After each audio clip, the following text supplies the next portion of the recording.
Hello, how are you? Years, Earth's land was largely unified, surrounded by a vast global ocean called Panthalassa. From space, if space had eyes back then, the planet would have looked unfamiliar, but whole, like a puzzle assembled instead of scattered. Now, it's important to say something clearly and early. Modern humans did not exist during the time of Pangea. Anatomically, modern Homo sapiens appeared only about 300,000 years ago, long after the supercontinent had broken apart. Dinosaurs roamed Pangea. Early mammals lived in its shadows. Forests, deserts, and inland seas came and went. But humans, as we know them, arrived much later. So why ask this question at all? Because Earth's surface has memory. Because continents drift slowly, but not so slowly that nothing remains connected. Because fragments of Pangea persisted long after its official breakup. Land bridges formed and vanished. Climate patterns lingered. Geological structures carried echoes of older arrangements. And because early human civilization itself is still full of unanswered questions, gaps, and silences where stories should be. The earliest known civilizations, places like Mesopotamia, the Indus Valley, early China, and ancient Egypt, appear suddenly in the archaeological record, already complex, already skilled at agriculture, architecture, astronomy, and social organization.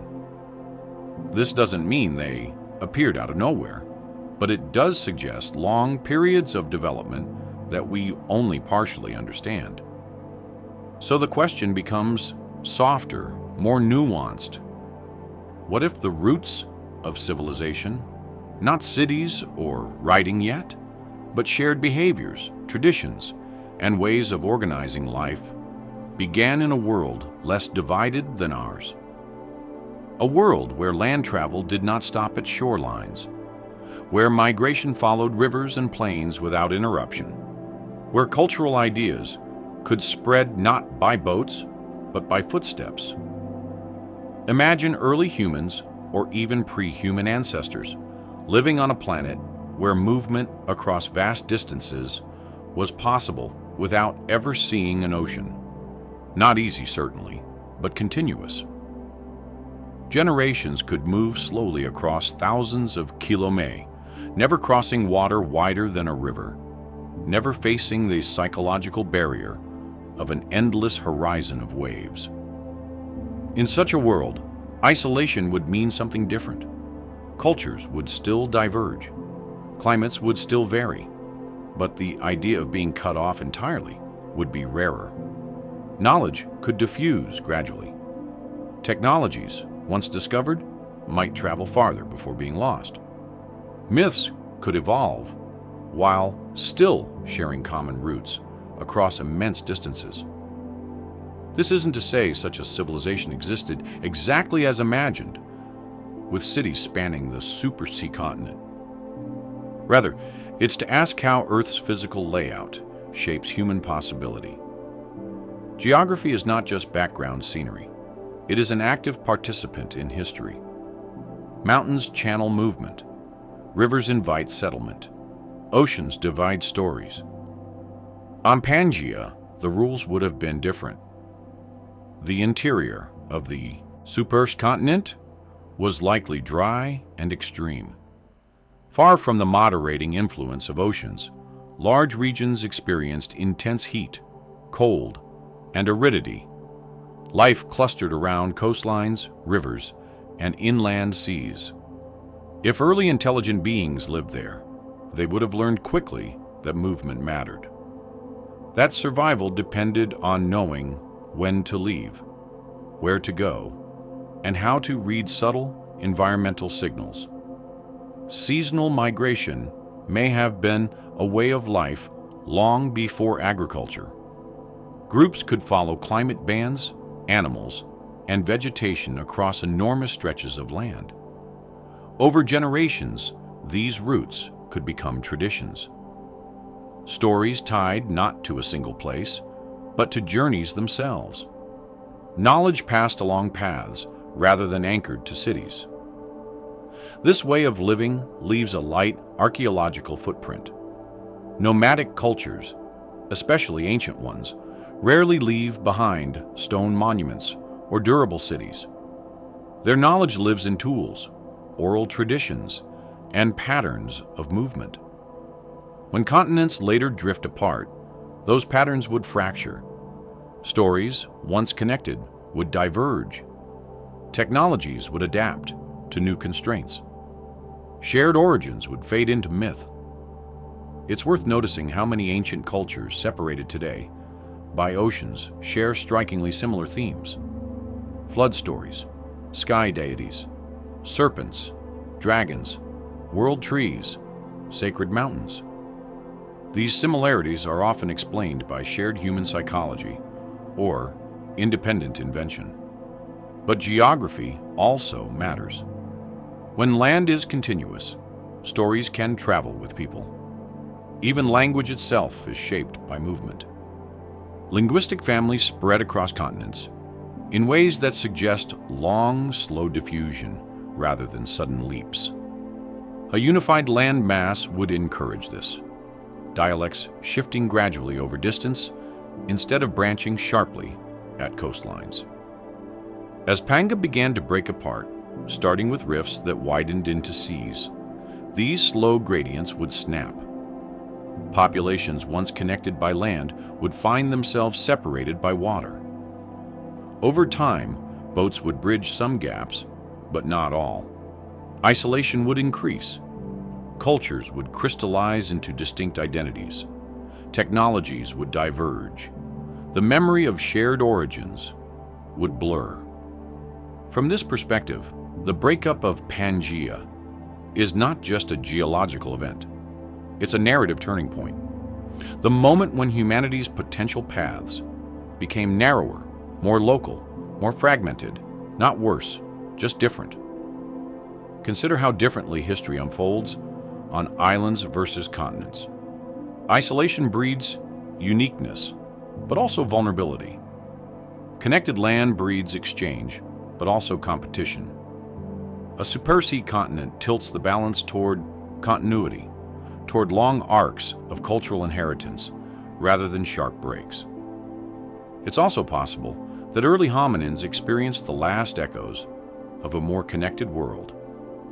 While Pangea itself was gone, remnants like Gondwana and Laurasia lingered. Land bridges like Pangea connected continents during ice ages. Lower sea levels revealed pathways now drowned. Even in relatively recent times, the world was more walkable than it is today. From that angle, the idea of a first civilization on Pangea becomes less about dates and more about mindset. Civilization as a process rather than a place. A slow accumulation of shared habits, mutual learning, and adaptive knowledge developed in a world that encouraged movement rather than confinement. As continents drifted and seas rose, those habits would have been forced to change. Agriculture would emerge as movement became harder. Permanent settlements would become more valuable. Writing would arise to store knowledge no longer easily exchanged in person. Borders, in a sense, would begin as coastlines. So when we ask what if the first civilization lived on Pangea, we're also asking something quieter. What kind of beings are we when the world is open? How do we behave when there are fewer barriers between us? What do we remember? And what do we lose when the ground itself decides to move on? Long before coastlines learned how to curve away from one another, before oceans practiced the art of separation, the land existed in a very different mood. Not dramatic, not restless, not yet fragmented into familiar shapes, but settled into a long, quiet arrangement that lasted far longer than any human era ever could. When all lands were one, the earth was not rushing anywhere. It was simply being itself, slowly, patiently, under skies that did not yet know the outlines of future continents. Pangea was not a single moment frozen in time. It was a phase, a condition, a long chapter in Earth's deep story, where land touched land everywhere it could. Mountains rose where plates collided. Vast plains stretched across interior regions, and coastlines wrapped around the outer edge like a single continuous rim. If you could walk across it, you would not cross borders or oceans. You would cross climates, elevations, and ecosystems, but always on foot, always on stone that remembered being connected. This matters because stillness changes things. A world that stays arranged for millions of years allows patterns to deepen. Rivers carve more decisively. Winds settle into reliable habits. Life adapts not to constant rearrangement, but to consistency. When land does not drift apart quickly, relationships between place and organism become intimate, almost conversational. The earth and its living layers learn each other slowly. The interior of Pangea was vast, larger than anything we experience today. Far from the moderating presence of ocean water, the climate there was extreme in a way that feels unfamiliar now. Summers could be punishingly hot, winters bitterly cold. Rainfall was scarce in many regions, creating enormous deserts that stretched for thousands of kilometers. These were not empty places, but they demanded respect.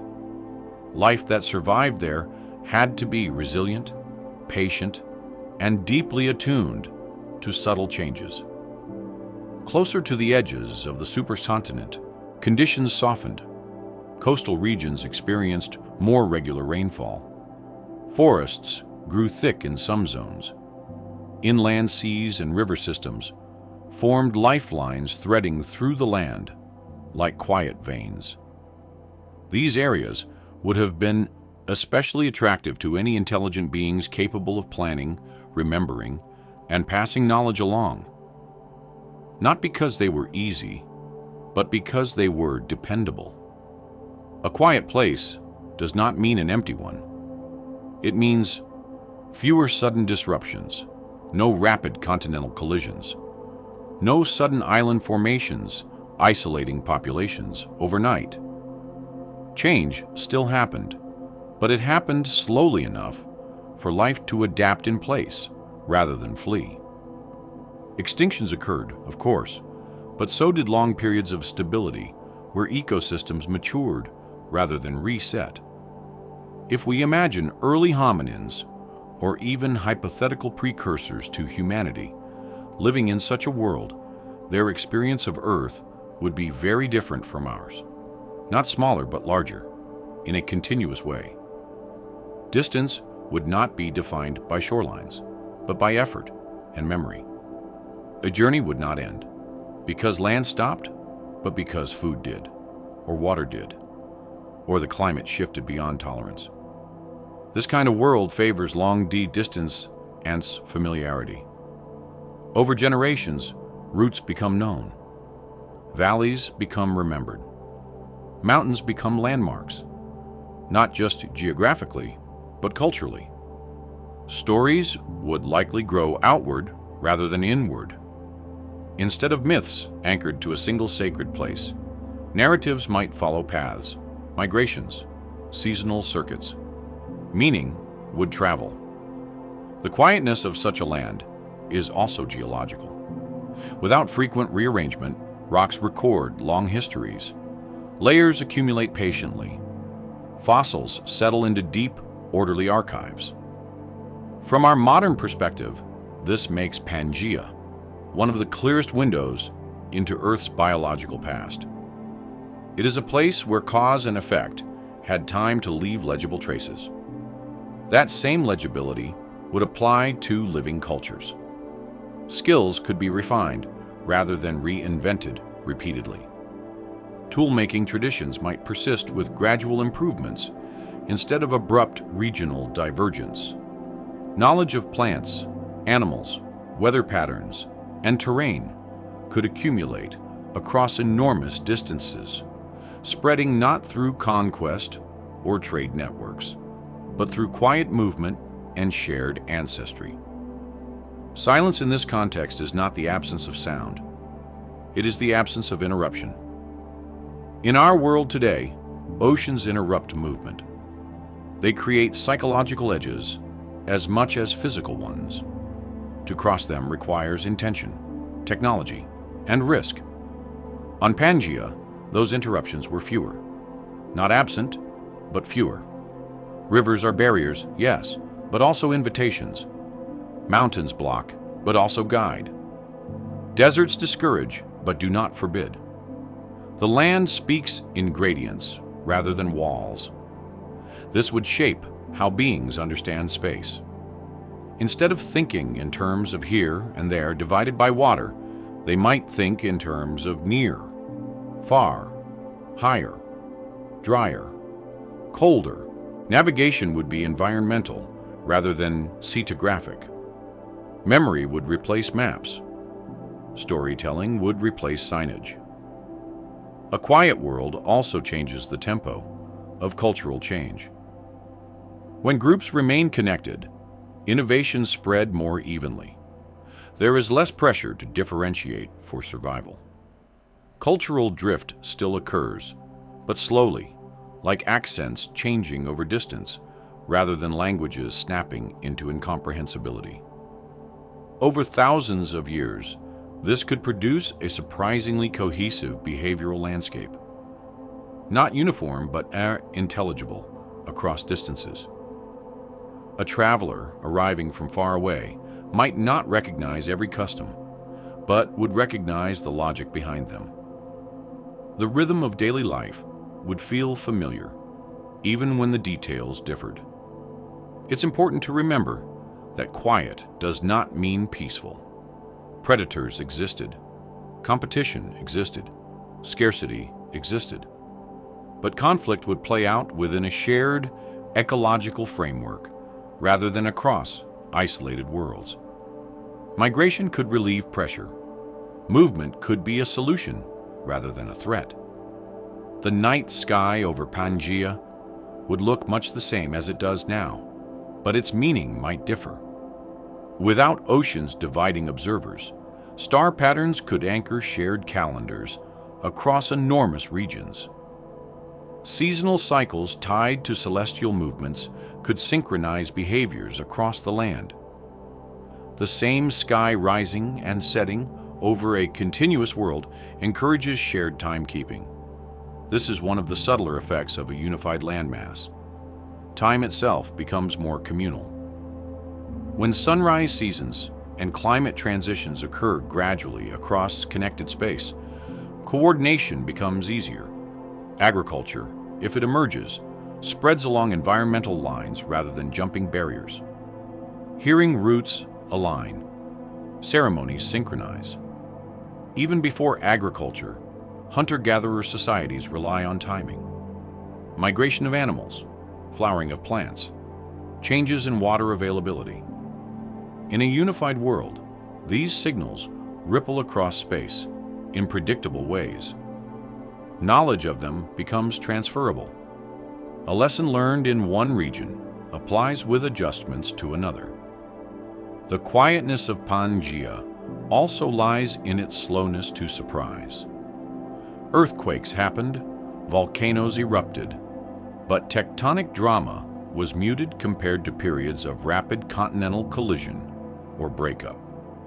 This creates a sense of reliability at the planetary scale. A background assumption that the ground beneath you tomorrow will resemble the ground beneath you today. Psychologically, that matters. Stability encourages investment, not just physical, but cognitive. Why build deep traditions if the land is about to vanish or flood? Why memorize routes if coastlines redraw themselves quickly? On Pangea, memory paid dividends. As millions of years passed, life evolved in dialogue with this stability. Large animals roamed wide territories. Plant species adapted to long distance and dispersal. Ecosystems stretched and blended, rather than isolating sharply. The biosphere itself became a network rather than an archipelago. When we imagine the first civilization in this context, it becomes less about cities and more about continuity. Civilization as a shared way of understanding the world, transmitted through movement and memory.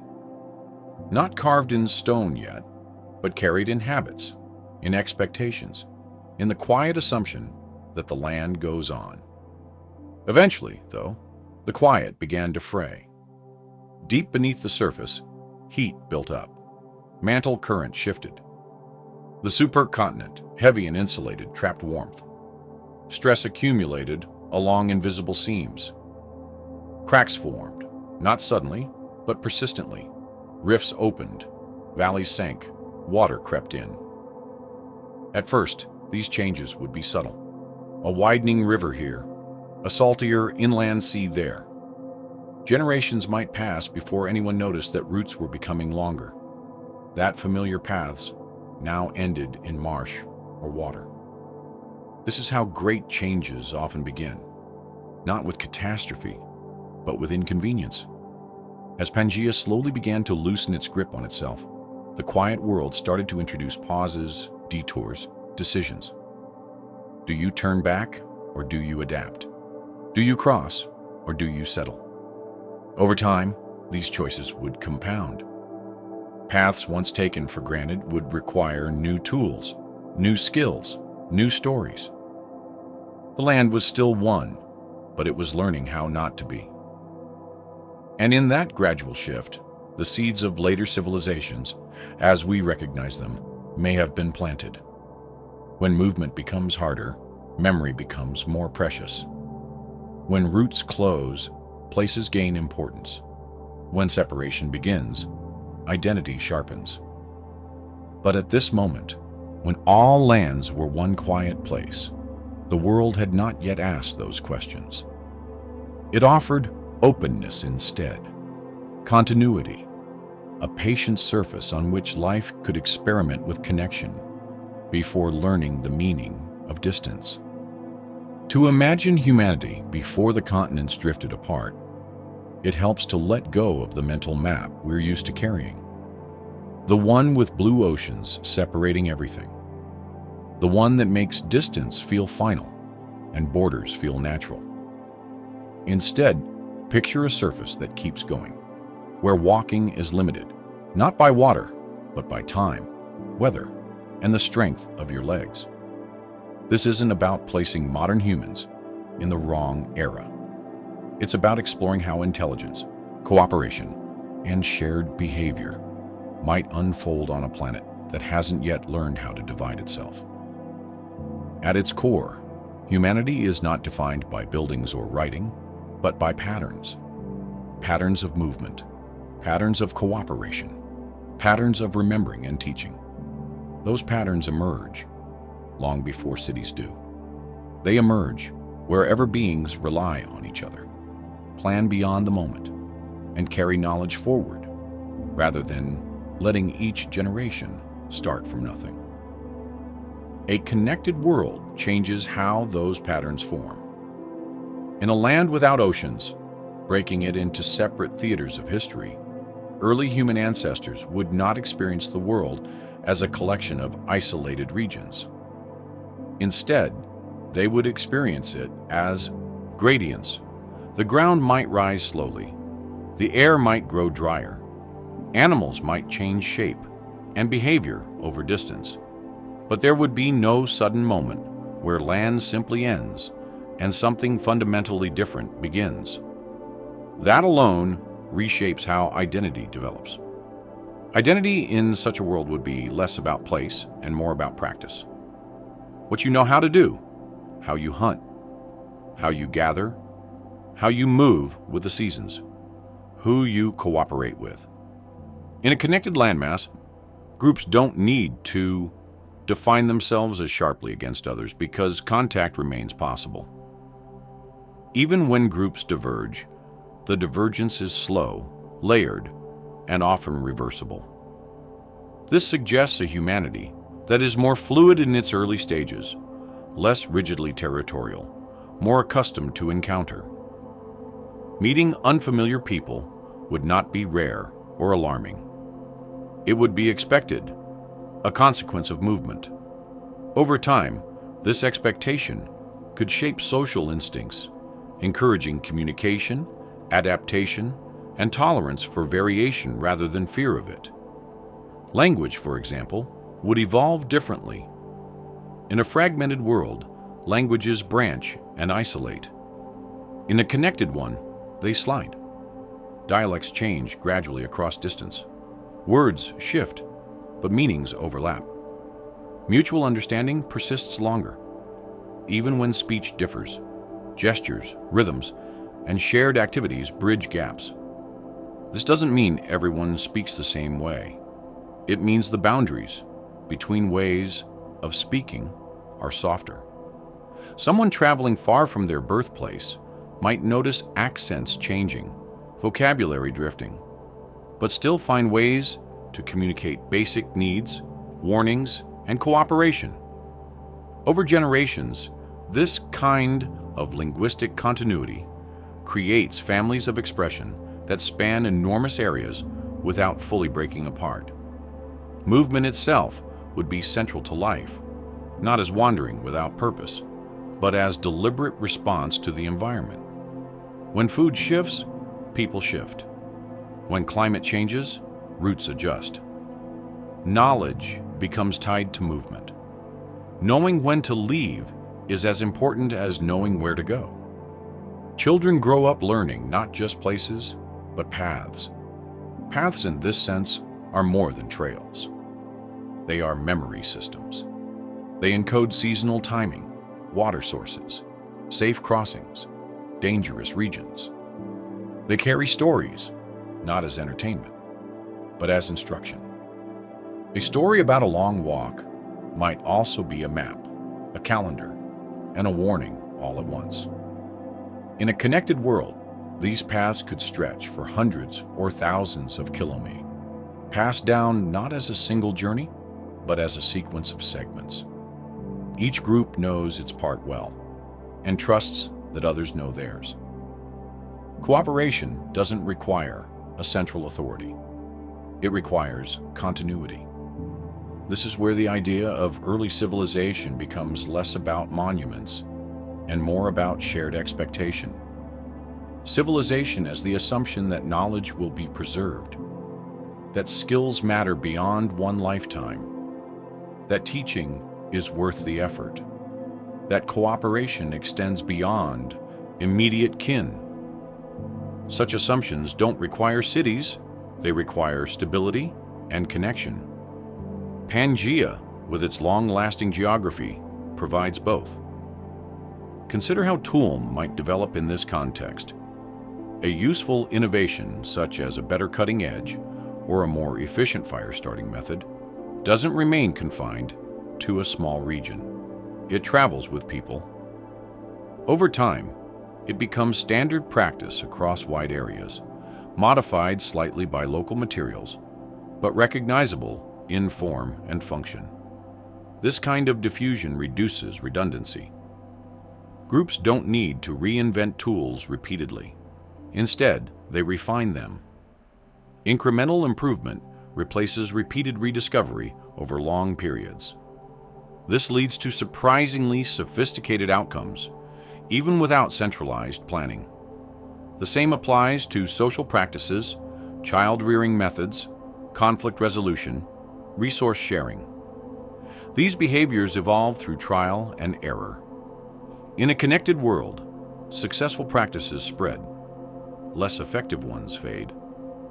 Over time, this can produce a loose but widespread cultural coherence. It's also worth considering how early humans would perceive scale. In a fragmented world, scale feels constrained. There is only so far you can go before water intervenes.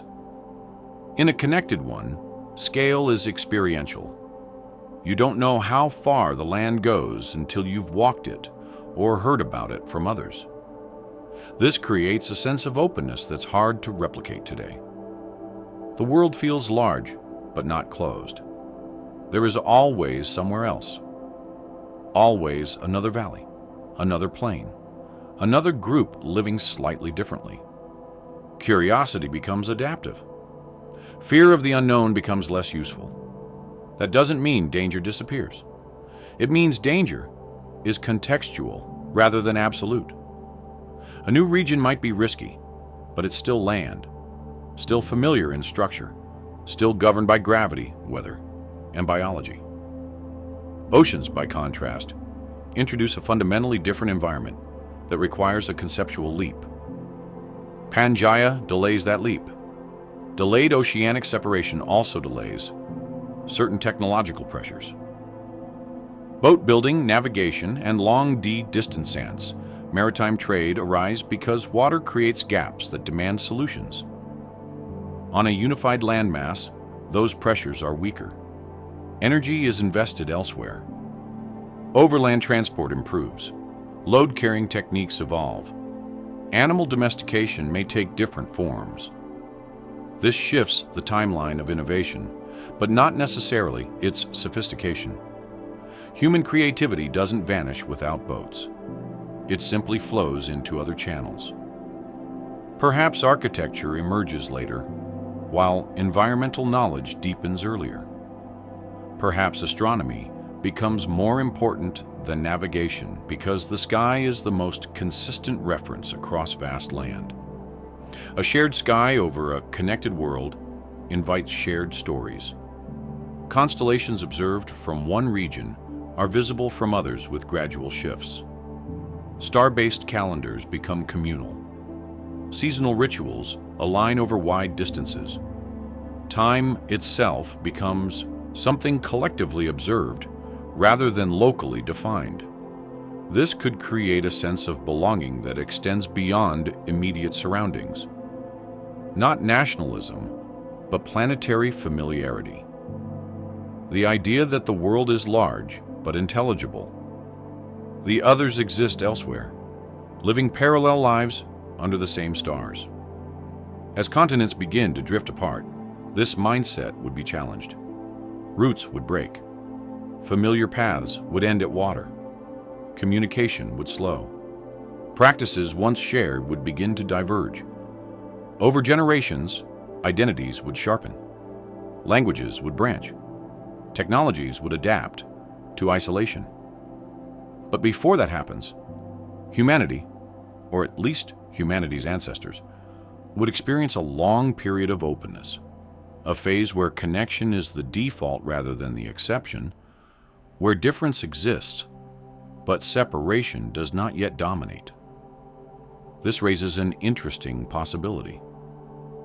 Some of the behaviors we consider uniquely human, such as empathy for strangers, curiosity about others, and the ability to cooperate across groups, may be easier to cultivate in such a world. When strangers are a regular part of life, social intelligence becomes essential. Trust, of course, would still be cautious, but it would be practiced. Negotiation, signaling, and shared ritual would evolve not as luxuries, but as survival tools.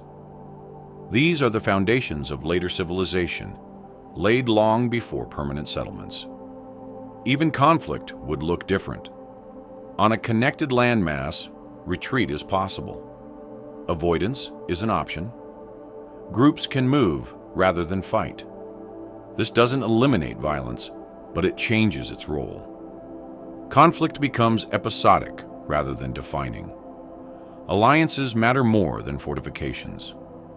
The physical human body might also adapt subtly to such conditions. Endurance becomes valuable.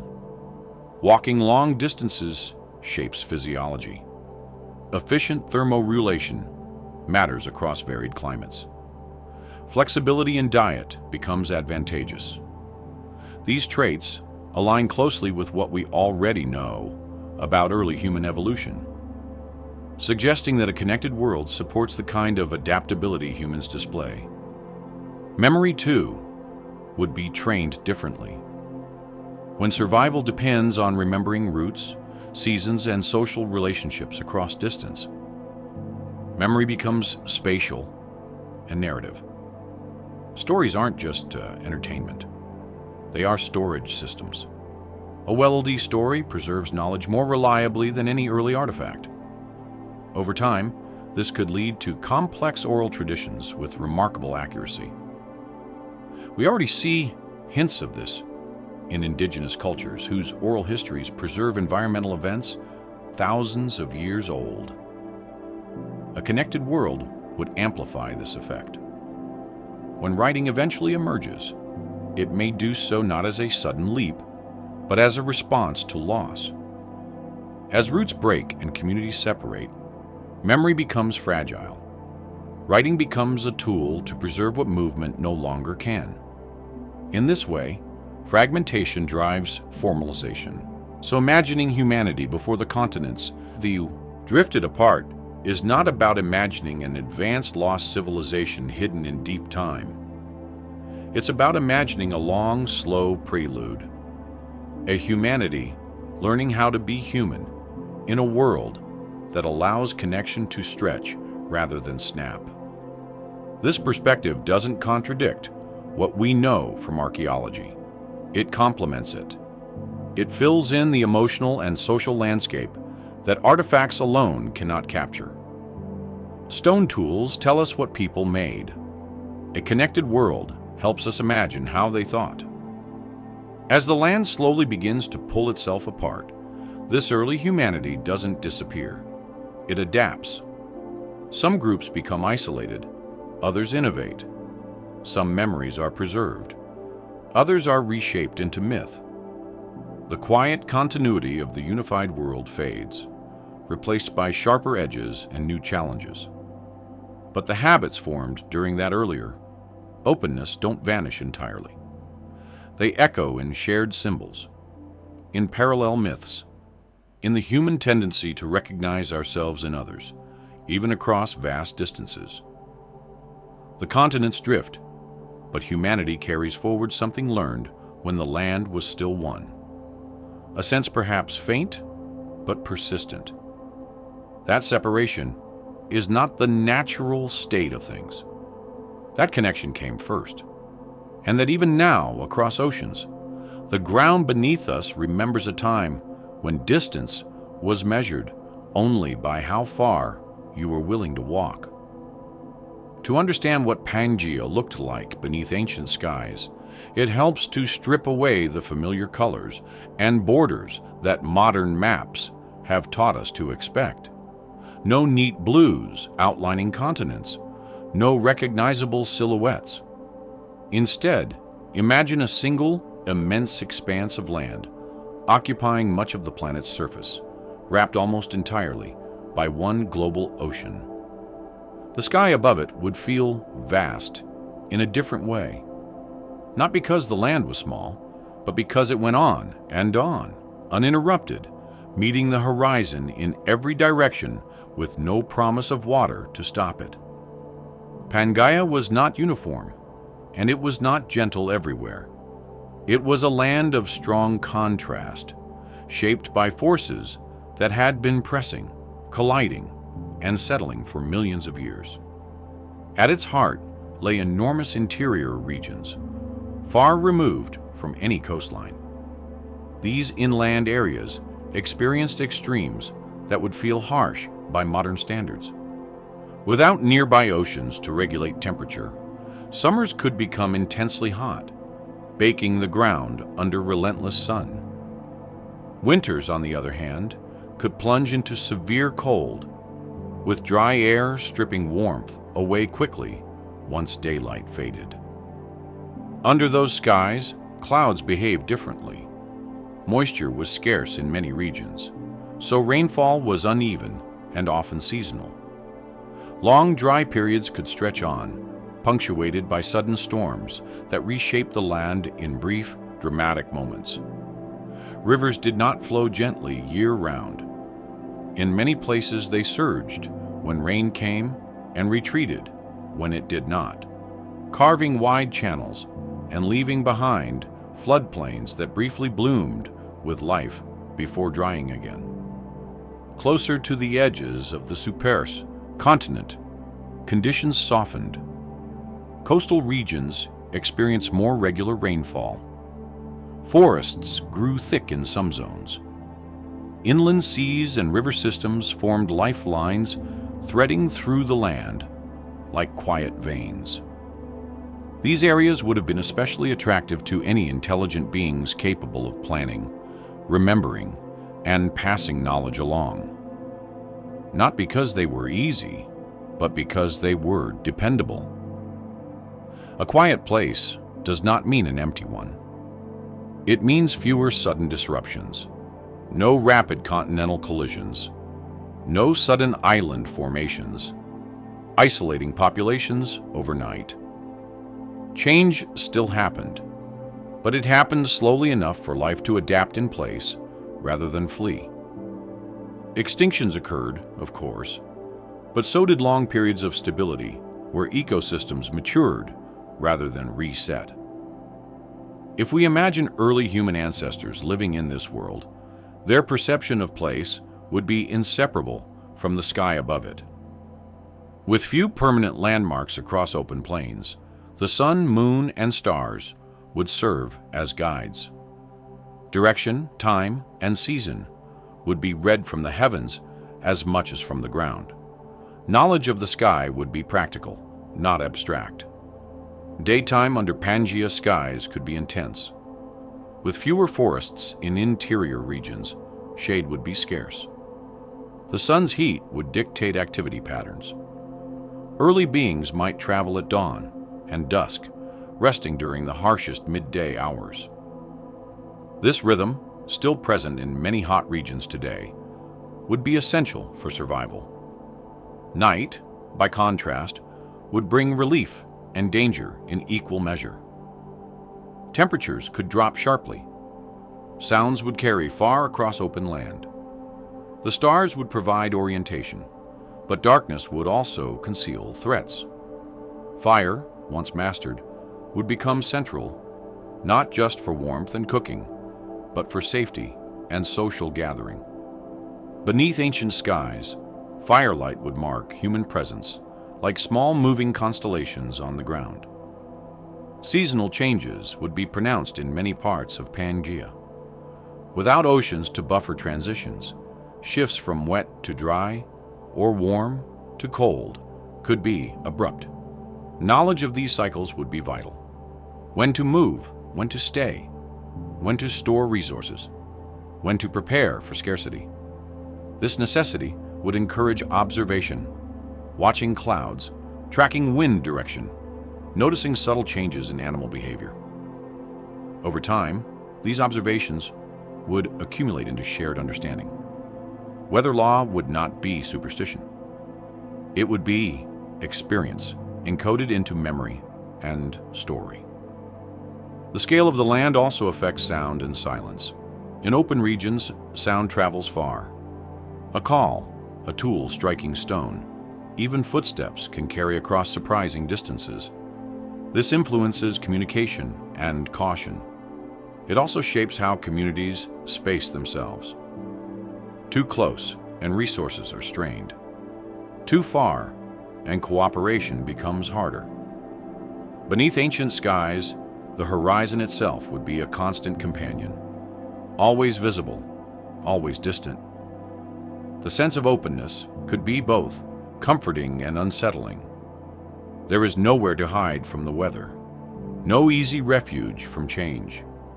The sky is always present, watching, responding, influencing. Cloud formations over Pangea would stretch across entire regions, not broken by coastlines. A storm seen far away might arrive days later, predictable in its movement. This gives time to prepare, to move, to adjust plans. Again, predictability matters more than gentleness. It's also important to consider color, not just the blue of the sky, but the tones of the land beneath it. Dust, minerals, vegetation, and light interact differently depending on latitude and atmosphere. Some regions would glow red or ochre under the sun. Others would appear pale, almost white, reflecting heat. Forested zones would deepen into dark greens and browns, shadows pooling beneath dense canopies. Sunrise and sunset across such a continuous land mass would feel expansive. The sun would climb and fall across uninterrupted horizons, its light traveling over thousands of kilometers of connected terrain. Twilight could linger, colors stretching and blending as dust and moisture filtered the light. For beings capable of reflection, these skies would invite interpretation. Not abstract philosophy, but practical meaning. The sky tells you when to move, when to rest, when to prepare. It becomes a partner in daily life. As Pangea aged, its skies subtly changed. Rifts opened, allowing moisture to penetrate farther inland. New seas formed, altering weather patterns. Winds shifted. Rain fell in places long dry. These changes would not be sudden, but over generations, they would reshape familiar landscapes. For any populations living through these transitions, memory would stretch across different worlds. Elders might recall drier times. Younger generations might take new lakes for granted. Stories would encode these shifts, blending observation with meaning. Eventually, the land beneath those ancient skies would begin to separate in earnest. Water would claim old paths. Horizons would shorten. The sky would remain continuous, but the ground would not. Navigation would change. Movement would slow. Some groups would find themselves on narrowing peninsulas, others on widening plains. But before that fragmentation fully took hold, Pangea beneath ancient skies offered something rare. A planet where the surface invited connection, where the sky watched over a land that was still whole, where life learned to adapt, not to separation, but to continuity. That world no longer exists in that form, but its influence persists. In the way continents still mirror each other across oceans. In the way human beings look up at the same stars from different shores. And in the deep, quiet sense that the earth once allowed its inhabitants to know it as a single place beneath a single, unbroken sky, long before the land decided to drift and teach us what distance really means. The question of whether early humans could have walked the world end to end sounds at first like a poetic exaggeration, a romantic image of endless wandering across a boundless land. But when you slow the idea down and examine it carefully, it becomes less fanciful and more practical than it seems. Not because anyone set out with the intention of crossing the entire planet, but because walking over enough time and enough generations is a remarkably powerful way to move through space. Early humans did not experience distance the way we do now. There were no fixed endpoints called continents, no mental barriers labeled ocean.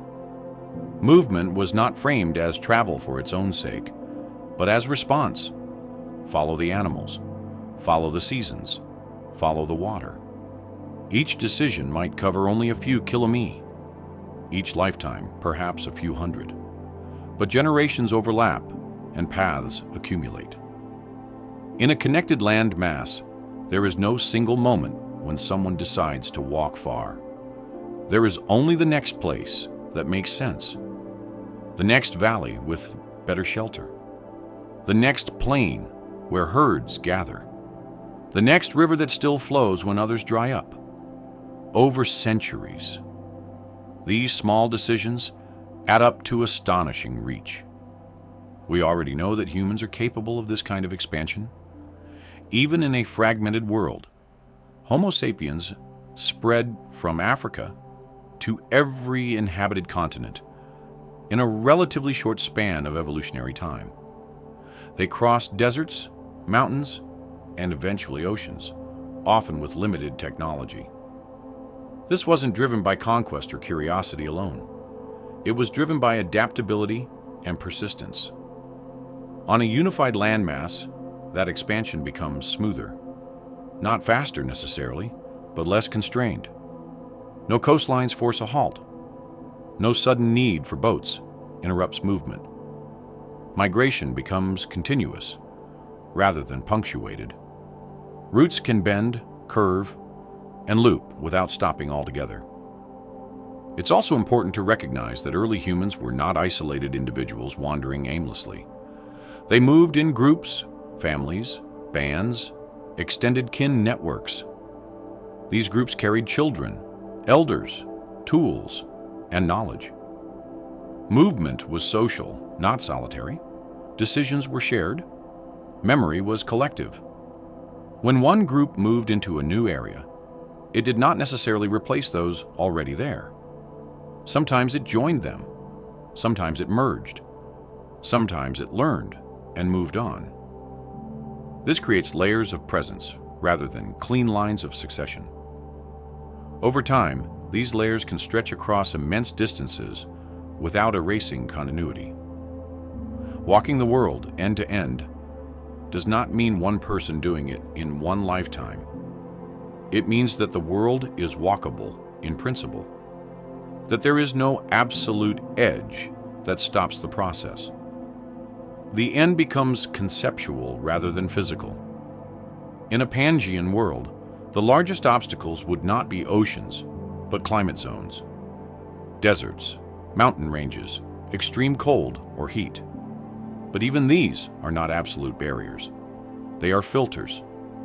Some groups pass through slowly, others go around, others adapt and remain. Consider deserts. Today, they feel like empty voids. But deserts have always had edges, seasonal resources, and pathways. Early humans learned to navigate them using stars, landforms, and memory. They timed their movements carefully. They carried water. They followed animal trails. Deserts slow movement, but they do not forbid it. Mountain ranges function similarly. They funnel movement into passes. They create rain shadows.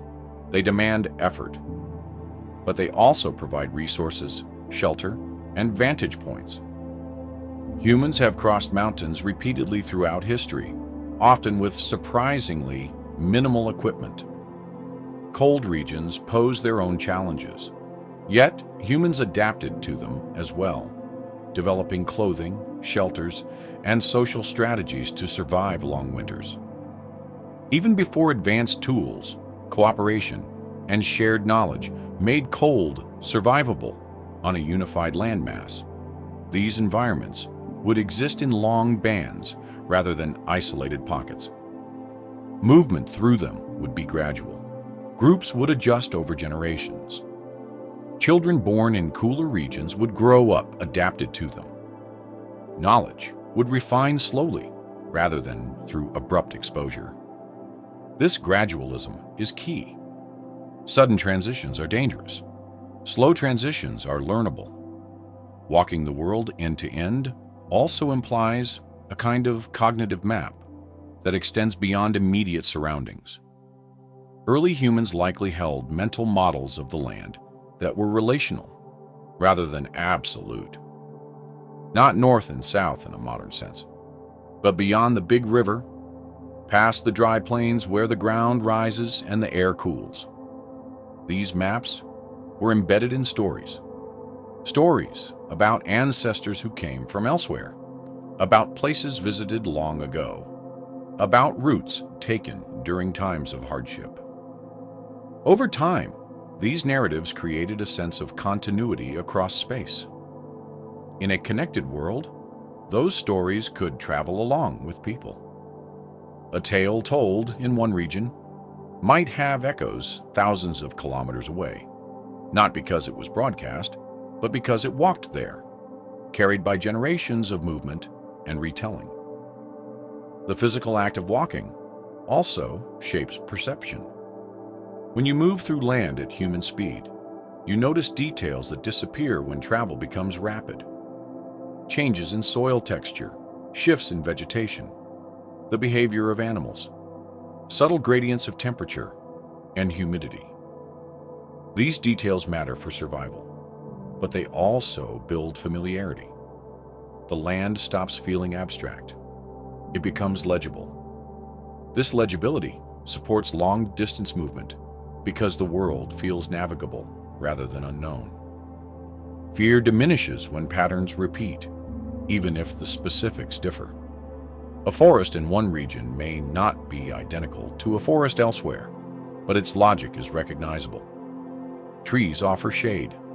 Animals behave in certain ways. Water collects in similar places. This familiarity allows humans to extrapolate, to apply known strategies to new environments, to experiment cautiously rather than retreat immediately. It's also worth considering time depth. When we ask whether early humans could have walked the world end to end, we often compress time unconsciously. We imagine a single wave of movement, but the reality is more like a slow tide. Groups move forward, some stop, some turn back, some split, some die out, some merge. The overall trend can still be expansive, even if individual trajectories are complex. Over tens of thousands of years, even modest average movement leads to enormous range. A group that relocates only a few kilometers every generation can cover continents without ever experiencing itself as migrating. From within that process, life feels stable. Camps are set up. Children are born. Elders die. Only in hindsight does the arc become visible. In a Pangean context, that arc has room to unfold fully. There is no forced pause where land runs out. The only limits are ecological. An ecology, while demanding, is dynamic. Another factor often overlooked is return.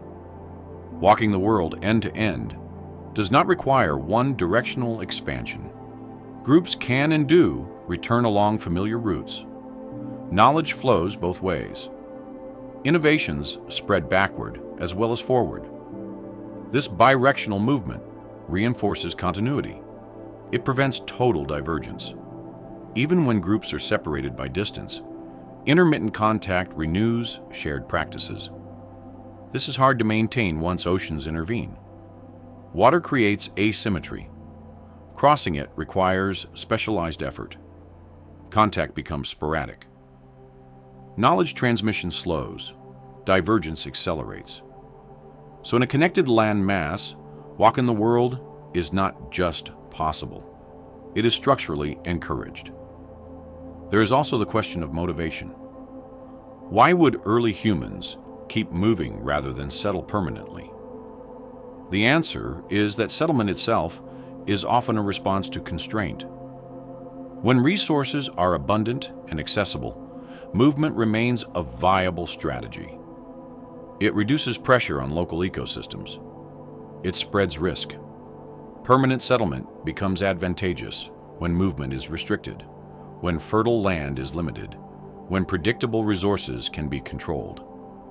These conditions arise more readily in fragmented landscapes. In a unified world, especially one with vast interiors, mobility remains useful for much longer. This delays certain social pressures that lead to hierarchy, territorial defense, and intensive agriculture. Instead, social complexity may develop through networks rather than nodes, through shared routes rather than fixed centers. Authority might be situational rather than centralized. Knowledge holders gain respect, not because they control land, but because they remember paths. This kind of social organization leaves little durable trace. It is resilient, but light. It adapts rather than accumulates. From an archaeological perspective, it can appear invisible. That invisibility is often mistaken for absence. When we find early human sites scattered across continents, we tend to interpret them as isolated pockets.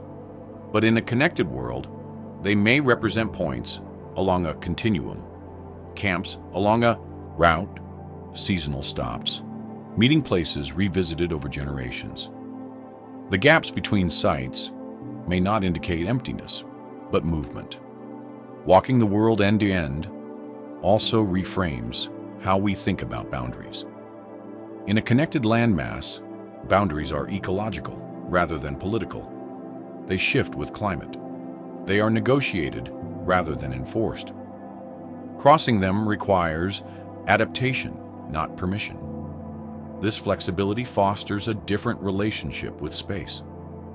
Ownership is less rigid. Territory is understood through use rather than control. Land belongs to those who know how to live with it. As Pangea began to fragment, these patterns would come under strain. Routes would end abruptly. Familiar paths would flood. Movement would require new solutions. Some groups would adapt by developing boats. Others would settle.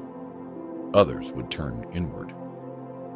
But before that fragmentation, walking remained a viable answer to most challenges. Scarcity could be met with movement. Conflict could be avoided by distance. Curiosity could be satisfied without crossing an existential boundary. So could early humans have walked the world end to end, not as a single journey, not as an achievement to be recorded, but as a slow, cumulative process woven into daily life. The world was not walked all at once.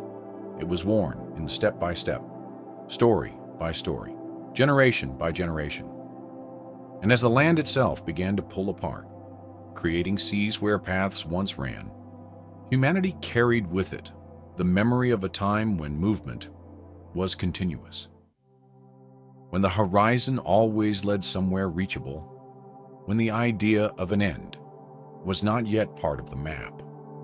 That memory may linger still, quietly shaping how we think about distance, connection, and the deep human instinct to keep going, even when we don't quite know where the path will lead next. Life on a supercontinent is governed less by comfort and more by pattern. Climate, seasons, and survival become inseparable ideas, woven together by necessity rather than theory. On Pangea, the environment did not merely surround its inhabitants. It instructed them. Every shift in temperature, every change in wind direction, every delay in rain carried information. To live there, especially as an early human or human ancestor, was to become fluent in those signals. The first thing to understand about climate on a supercontinent is scale. When land stretches uninterrupted for thousands of kilometers, weather systems behave differently. Oceans are powerful regulators of climate. They absorb heat, release it slowly, and soften extremes. Pangea, with its immense interior far from any coastline, lacked that moderation across much of its surface. As a result, climate zones were sharper, drier, and more demanding in many regions. The interior of the supercontinent was dominated by aridity. Vast stretches received little rainfall for long periods. This was not a uniform desert, but a patchwork of dry plains, seasonal scrublands, and regions that oscillated between harsh dryness and brief abundance. Rain, when it came, could be intense and short-lived, turning dry channels into rivers almost overnight. Survival depended not on the amount of rain, but on knowing when it would arrive and how long it would last. Seasonality on Pangea was often exaggerated. Without nearby oceans to smooth transitions, shifts between wet and dry seasons, or warm and cold periods, could be abrupt. The difference between a survivable landscape and a hostile one might come down to timing measured in weeks rather than months. This made seasonal awareness one of the most critical skills any population could possess. For early humans, seasons were not abstract divisions of a calendar. They were lived experiences that shaped every decision. When to move, when to stay, when to hunt, when to conserve energy, when to expect scarcity. A mistaken timing could be fatal. A correct judgment could sustain an entire group. Unlike modern societies, which can buffer against seasonal change with stored food and built shelter, early humans relied on mobility as their primary adaptation. On a supercontinent, this mobility was both possible and necessary. Climate did not simply change over time, it changed over space. If one region became too dry or too cold, another reachable by land might be more forgiving. This spatial response to climate is one of the defining features of survival on Pangea. Instead of enduring worsening conditions in place, groups could shift their position gradually. This required intimate knowledge of climate gradients, not just where resources were, but how they moved through the year. Animals on Pangea followed these gradients. Large herbivores migrated in response to vegetation cycles. Predators followed them. Early humans, as both hunters and opportunistic foragers, would have learned to read these movements. A changing climate was often first noticed through animal behavior. A herd that failed to arrive, a bird species that lingered longer than usual. These were warnings encoded in motion. Plant life also reflected the climate's rhythm. Certain plants would only fruit after specific rainfall patterns. Others thrived briefly after floods. Knowledge of these cycles was cumulative and local, but in a connected world, it could spread. Groups encountering similar environments could share strategies, refining survival techniques over generations. Temperature extremes posed their own challenges. In interior regions, daytime heat could be intense, while nights cooled rapidly. This wide thermal range demanded behavioral adaptation. Activity would cluster in cooler hours. Shelter design, even if temporary, would aim to moderate temperature swings. Fire would be used strategically, not just for warmth, but for regulating comfort and safety. Cold seasons, where they occurred, required different strategies. Clothing constructed from animal hides or plant fibers became essential.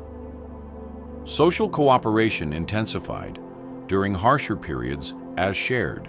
Shelter and pooled resources improved survival odds. Climate pressure tends to encourage social cohesion. And on Pangea, those pressures were frequent.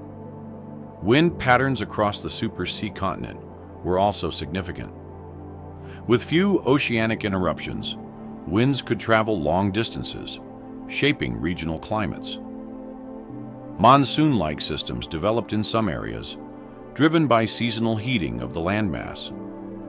These systems brought predictable rains to certain regions and long, dry spells to others.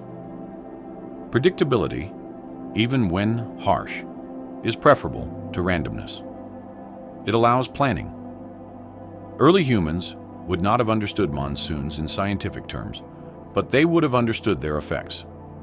They would know when the air smelled different, when clouds gathered in a certain way, when distant thunder meant relief rather than danger.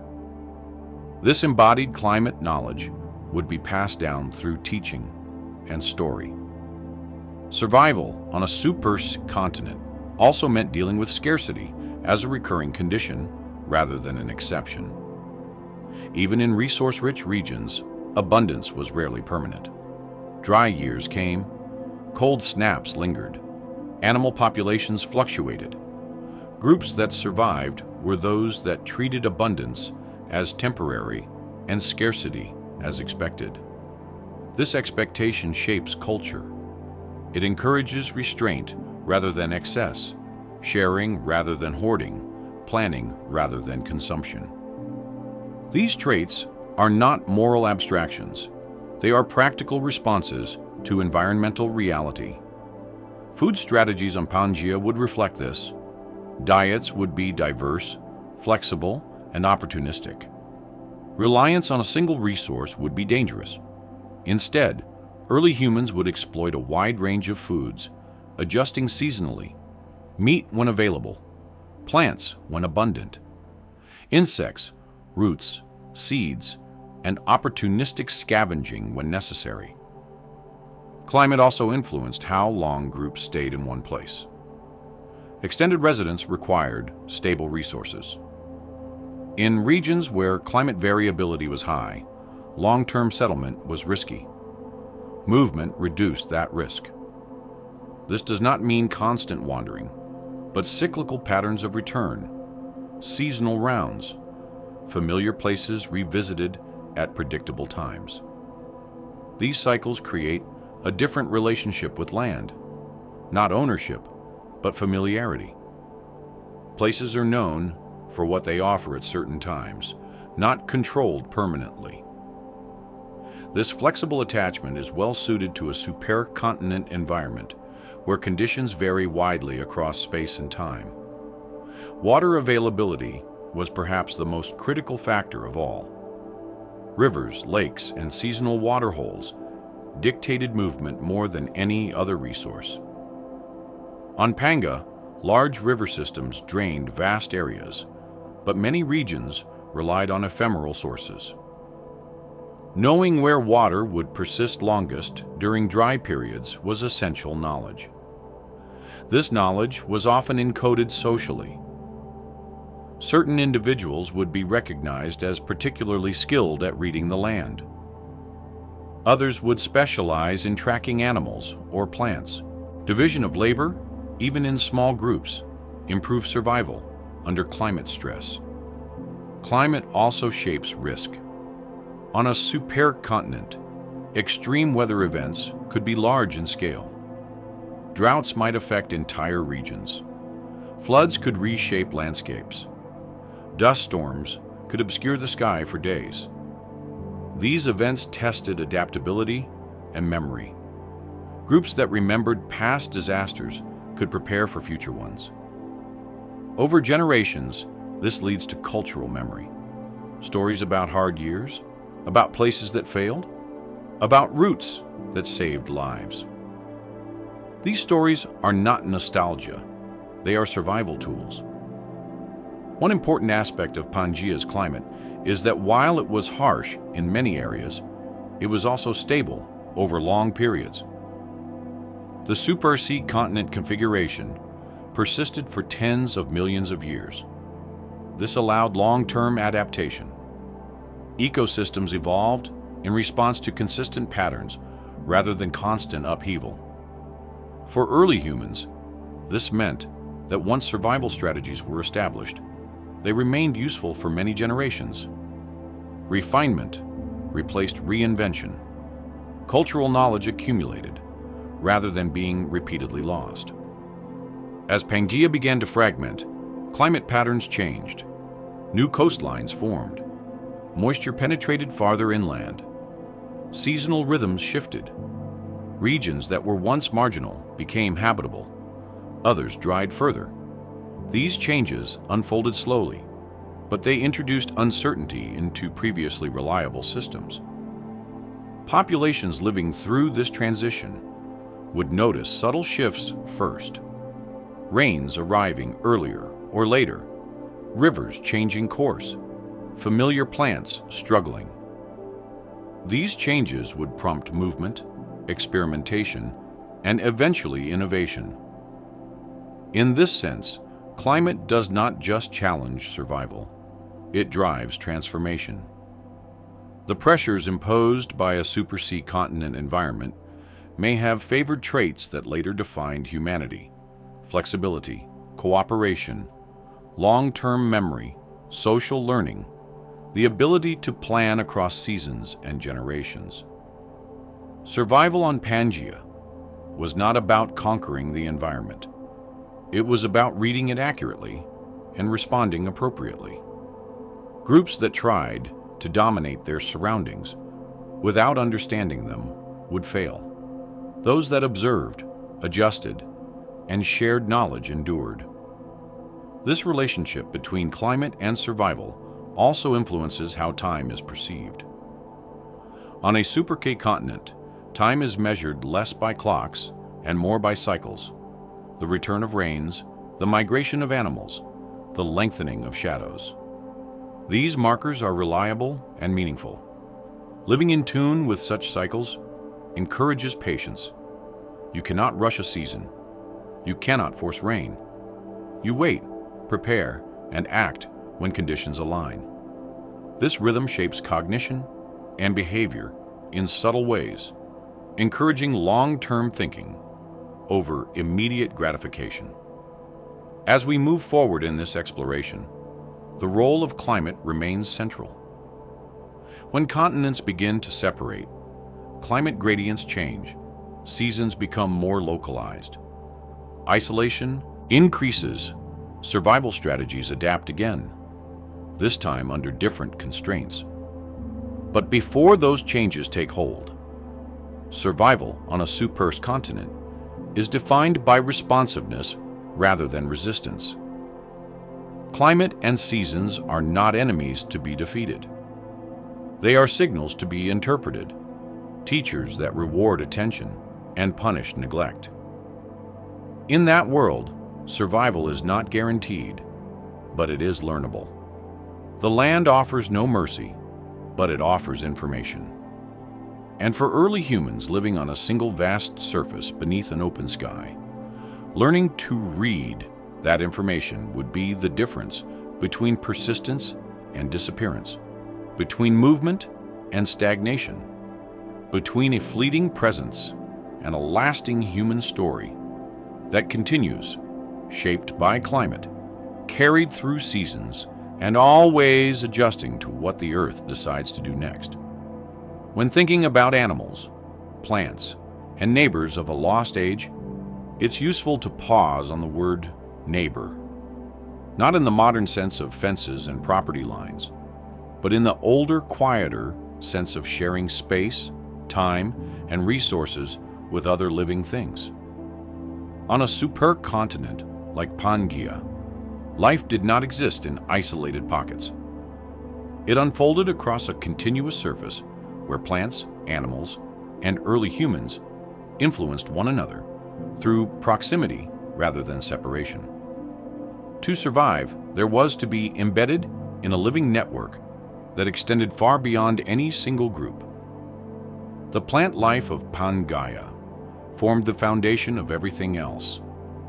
Long before humans or even mammals took center stage, plants had already learned how to handle the supercontinent's extremes. In the interior regions where rainfall was limited and seasonal, vegetation favored resilience over abundance. Hardy shrubs, drought-tolerant plants, and deep-rooted species dominated. These plants did not grow quickly, but they endured. Their cycles were tuned to rare rains and brief windows of opportunity. Closer to rivers, lakes, and coastal margins, plant life became richer and more diverse. Floodplains supported grasses and flowering plants that responded rapidly to moisture. Forests emerged where rainfall was more reliable, with towering trees forming dense canopies and shaded understories. These forests were not uniform.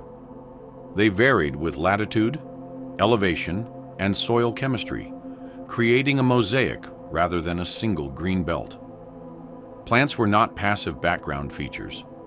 They shaped animal movement and behavior. Grazers followed seasonal growth. Browsers targeted specific shrubs or trees. Seed dispersal depended on animals, moving across large distances, carrying plant genetics far from their origin. On a unified landmass, this dispersal could be immense, allowing plant species to spread gradually across entire regions. For early humans, plants were neighbors in the most literal sense. They provided food, medicine, materials, and signals. Knowledge of plants was not optional, it was survival. Which roots could be eaten safely? Which leaves soothed wounds? Which trees burned slowly or produced smoke that repelled insects? This knowledge accumulated over generations and was shared through teaching and imitation. Because the land was connected, similar plant species appeared across wide areas with variations rather than sharp breaks. This continuity allowed knowledge to travel. A plant recognized in one region might have a close cousin elsewhere, behaving similarly enough to be useful. Trial and error still mattered, but familiarity reduced risk. Animal life on Pangea was equally shaped by scale. Large herbivores roamed vast territories, their migrations driven by vegetation cycles rather than borders. These animals were not confined by oceans or narrow corridors. Their ranges overlapped and shifted over time, responding to climate and resource availability. Predators followed these movements, creating dynamic ecosystems that balanced growth and consumption. Apex predators exerted pressure that shaped prey behavior. Smaller predators adapted to niches created by larger ones. Scavengers cleaned up remains, recycling nutrients back into the system. For early humans, animals were both resources and competitors. Large herbivores provided meat, hides, bones, and sinew. Smaller animals offered more reliable, if less dramatic, sources of protein. Insects, birds, and fish supplemented diets where available. Hunting strategies evolved in response to animal behavior rather than fixed locations. In a connected world, hunting knowledge spread along with people. Successful techniques were observed, copied, and refined. Group hunting, persistence tracking, ambush strategies, and the use of landscape features all developed through close observation of animal movement. Humans did not dominate animals outright. They negotiated with them through understanding. This negotiation extended beyond hunting. Predators that threatened humans were also neighbors to be avoided or respected. Knowledge of where dangerous animals lived, when they were active, and how to deter them was critical. Fire played a major role here, altering animal behavior and creating safe spaces without eliminating wildlife entirely. The animals of this lost age were not static. Species evolved, migrated, and sometimes vanished. Extinction was part of the system long before humans played a significant role in it. Climate shifts, volcanic events, and ecological competition all contributed. Early humans lived among these changes, adapting alongside them. Plants and animals were not the only neighbors, of course. Other human groups shared the land. On a supercontinent, encounters between groups were inevitable. Some groups were closely related, others less so. Some shared languages or customs. Others differed significantly, but separation was rarely absolute. These encounters could be cooperative, cautious, or hostile, depending on circumstances. Resource abundance encouraged sharing or trade.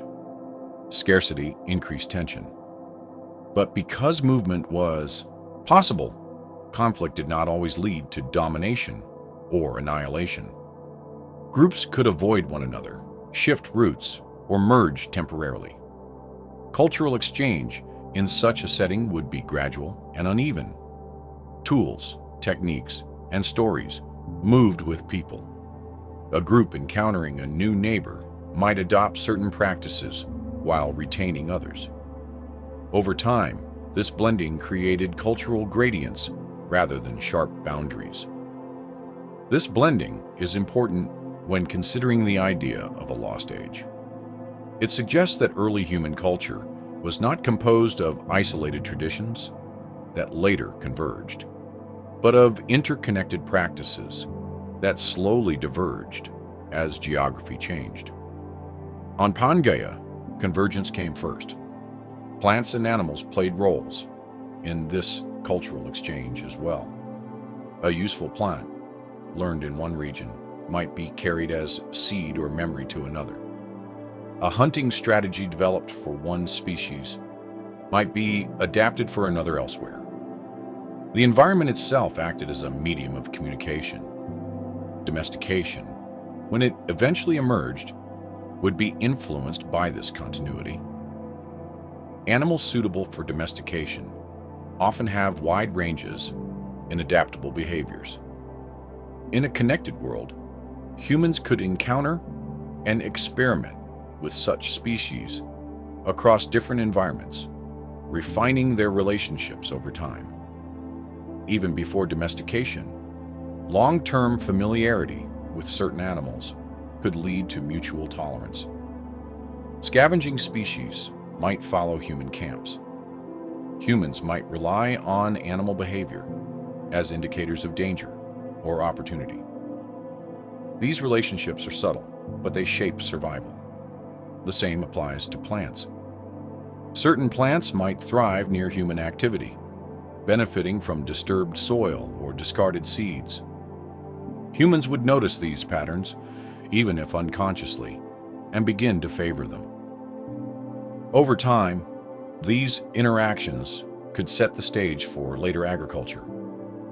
In a supercontinent context, these processes unfold slowly but broadly. Agriculture does not need to emerge everywhere at once. It can appear in one region and spread gradually along connected routes. Knowledge of planting, harvesting, and storage moves with people rather than being reinvented independently. The neighbors of this lost age also include microorganisms, though they were unseen. Pathogens, parasites, and symbiotic microbes shaped health and survival. In a connected world, diseases could spread gradually, allowing populations to adapt. Immunity patterns would diffuse along with movement, reducing the likelihood of catastrophic isolation-driven epidemics. This gradual exposure matters. Sudden contact between isolated populations often leads to devastating disease outbreaks. A connected landmass mitigates this by preventing long-term biological isolation. Populations share microbial environments over time, building resilience. Fire again plays a role here. Controlled burning alters plant communities, reduces parasite loads, and influences animal behavior. Fire management may have been one of the earliest forms of environmental modification practiced widely by humans. On Pangea, fire use could spread across vast regions, shaping ecosystems in similar ways.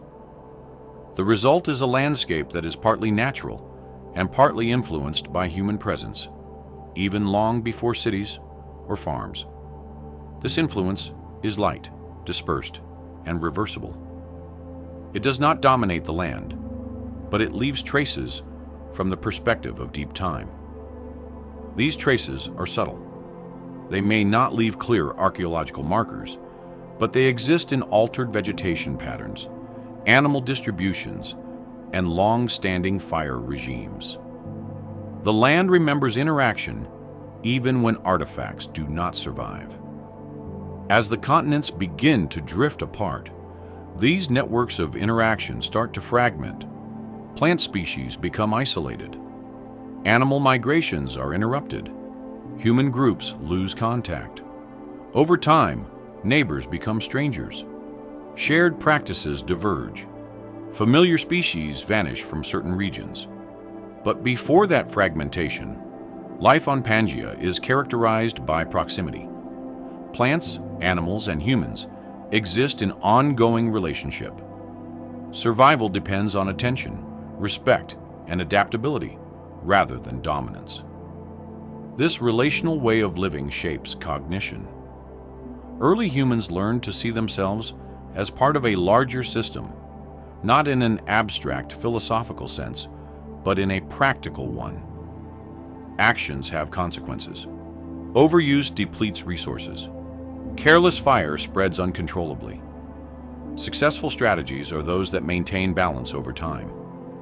Neighbors are not always friendly, but they are known. Known enough to predict, avoid, or cooperate with. This knowledge is shared socially, passed down as instruction and story. In imagining this lost age, it's tempting to romanticize it. To imagine harmony everywhere. That would be inaccurate. Life was hard. Mortality was high. Mistakes were costly. But it would also be inaccurate to imagine constant struggle without structure. There was order, learned through experience. Animals knew the land. Plants responded to cycles. Humans observed both and adjusted. This triad formed the core of survival. As we continue forward, the story becomes one of change. As land breaks apart, neighbors are separated. Animals adapt or perish. Plants specialize. Humans innovate under new constraints. The old networks dissolve, replaced by new ones, shaped by distance and isolation. Yet echoes of that earlier interconnected world remain in shared plant lineages, in animal distributions that hint at former continuity, in human cultures that, despite oceans between them, recognize similar patterns of living with the land.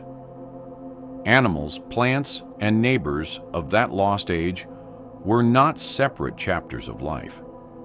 They were a single, ongoing conversation carried out across a world that had not yet learned how to divide itself.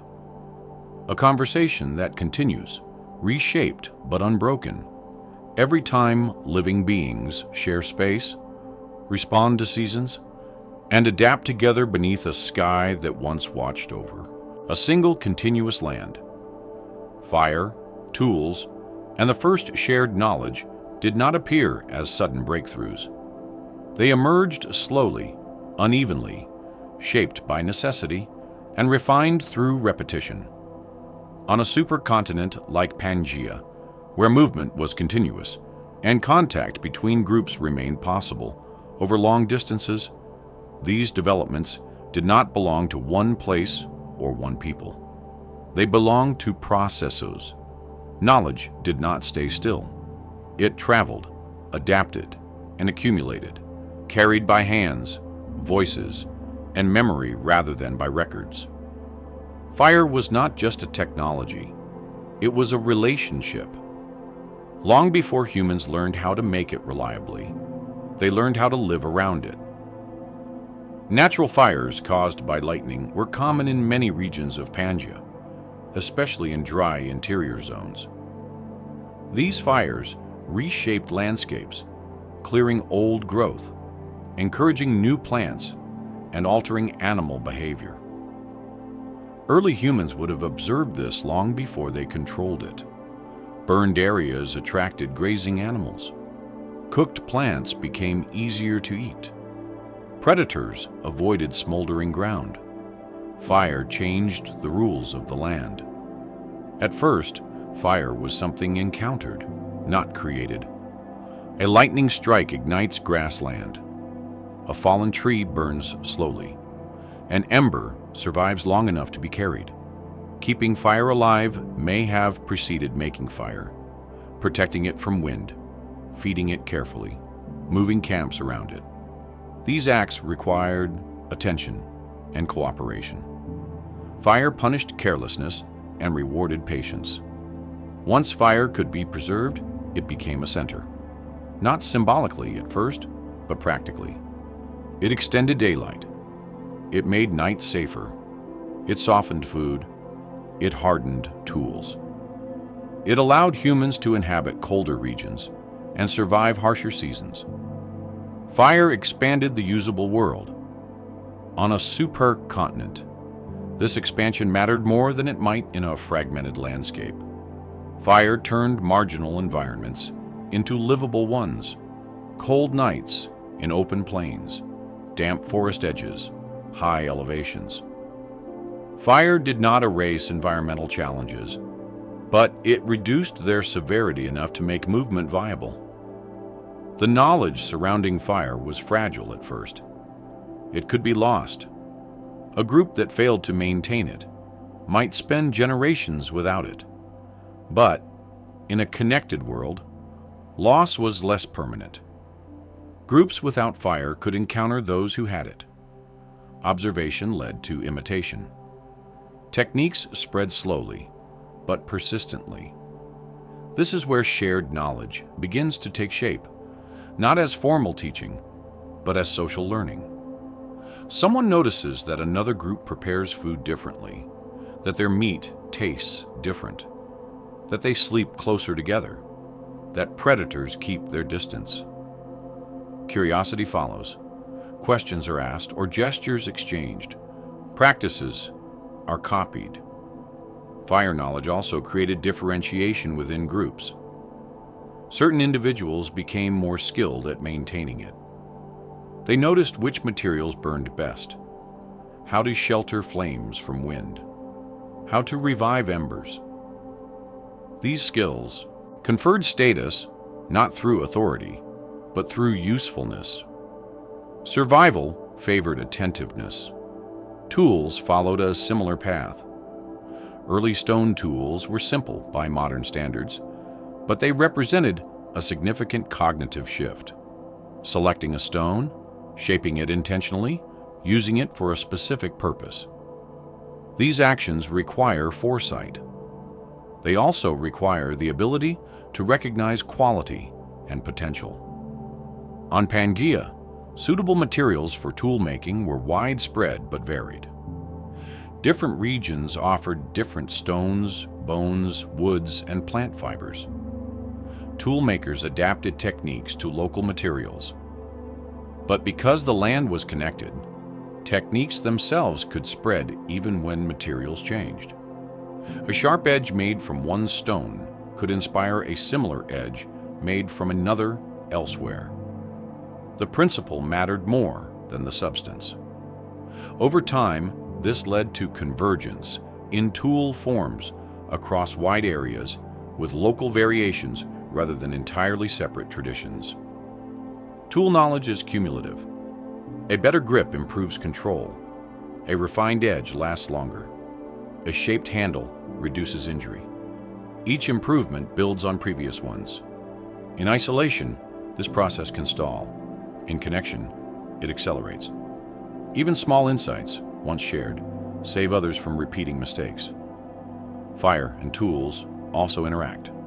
Fire hardens wooden tools. It makes stone flaking more predictable. It allows glues and resins to be processed. The combination of fire and tools multiplies possibilities together. They mark a threshold where humans begin to alter their environment deliberately rather than reactively. The first shared knowledge emerges from this interplay. Not abstract ideas, but practical sequences. Do this, then that. Use this material. Not that one. Wait until this season. Avoid that place at this time. Knowledge is procedural. It lives in actions. Sharing this knowledge requires communication, but not necessarily complex language at first. Demonstration is powerful. So is imitation. Children learn by watching. Outsiders learn by observing from a distance before participating. Over time, gestures and sounds become standardized, supporting more efficient transmission. In a connected land mass, these processes operate over long distances. A technique developed in one region might appear elsewhere generations later, carried by slow migration and repeated teaching. The origin becomes irrelevant. What matters is that it works. This is why early human culture likely shows remarkable similarities across regions despite environmental differences. Fire use, stone tools, cooperative hunting, these are not independent inventions, appearing repeatedly by chance.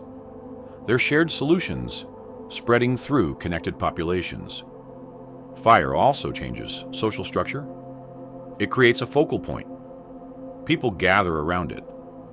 Food is prepared communally. Stories are told, repairs are made, knowledge is exchanged. The fire becomes a social technology as much as a physical one. Nighttime around fire encourages communication. The day is busy, the night invites reflection. Even simple narratives about the day's events serve to reinforce shared understanding.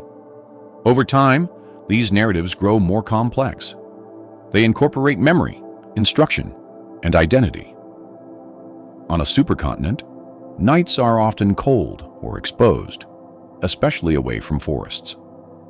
Fire extends habitable hours and spaces. It allows camps to form in places that would otherwise be temporary.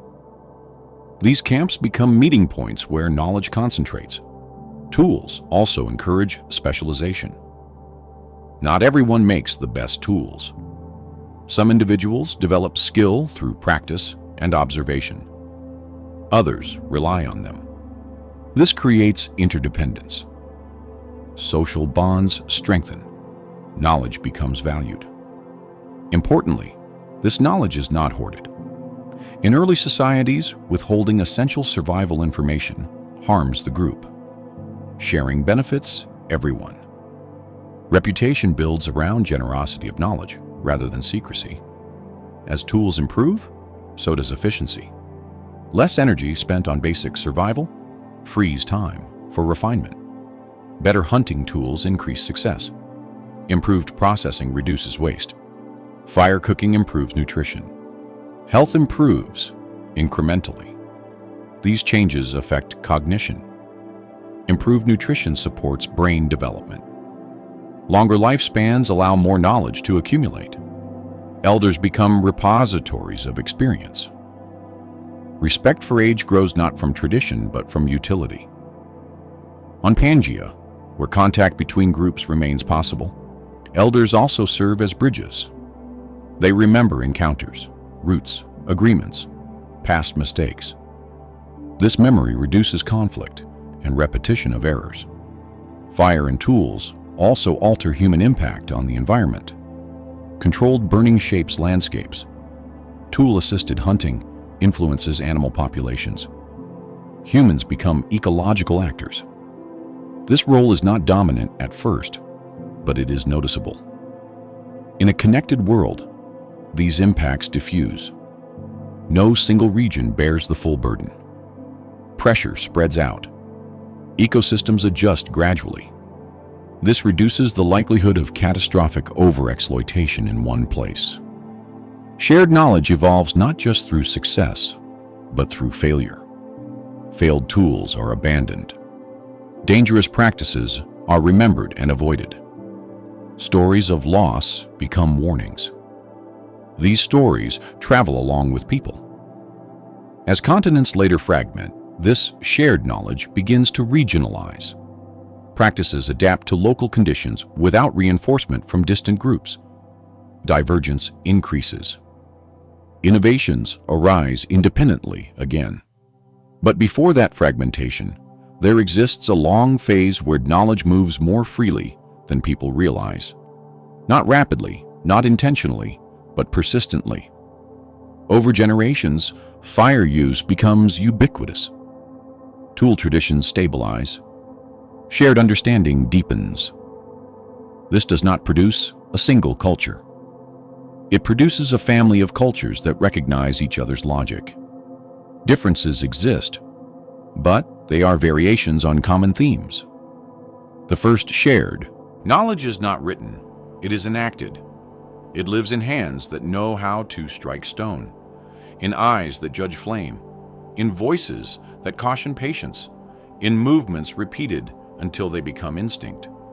Fire teaches timing. Too much and it destroys. Too little and it fails. Tools teach precision. A wrong angle breaks stone. A dull edge wastes effort. These lessons shape thinking.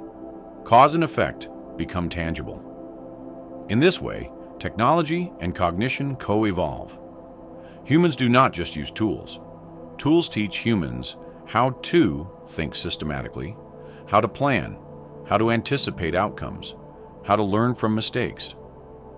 On a supersea continent, this learning environment is vast.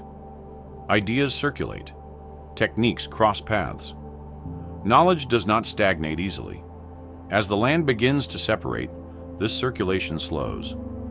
Knowledge pools locally. Traditions solidify. New pressures demand new solutions. Writing, storage, and formal teaching become more important. But beneath those later developments lies a foundation built in a world that allowed sharing to come first. Fire, tools, and the first shared knowledge are not milestones reached by isolated geniuses.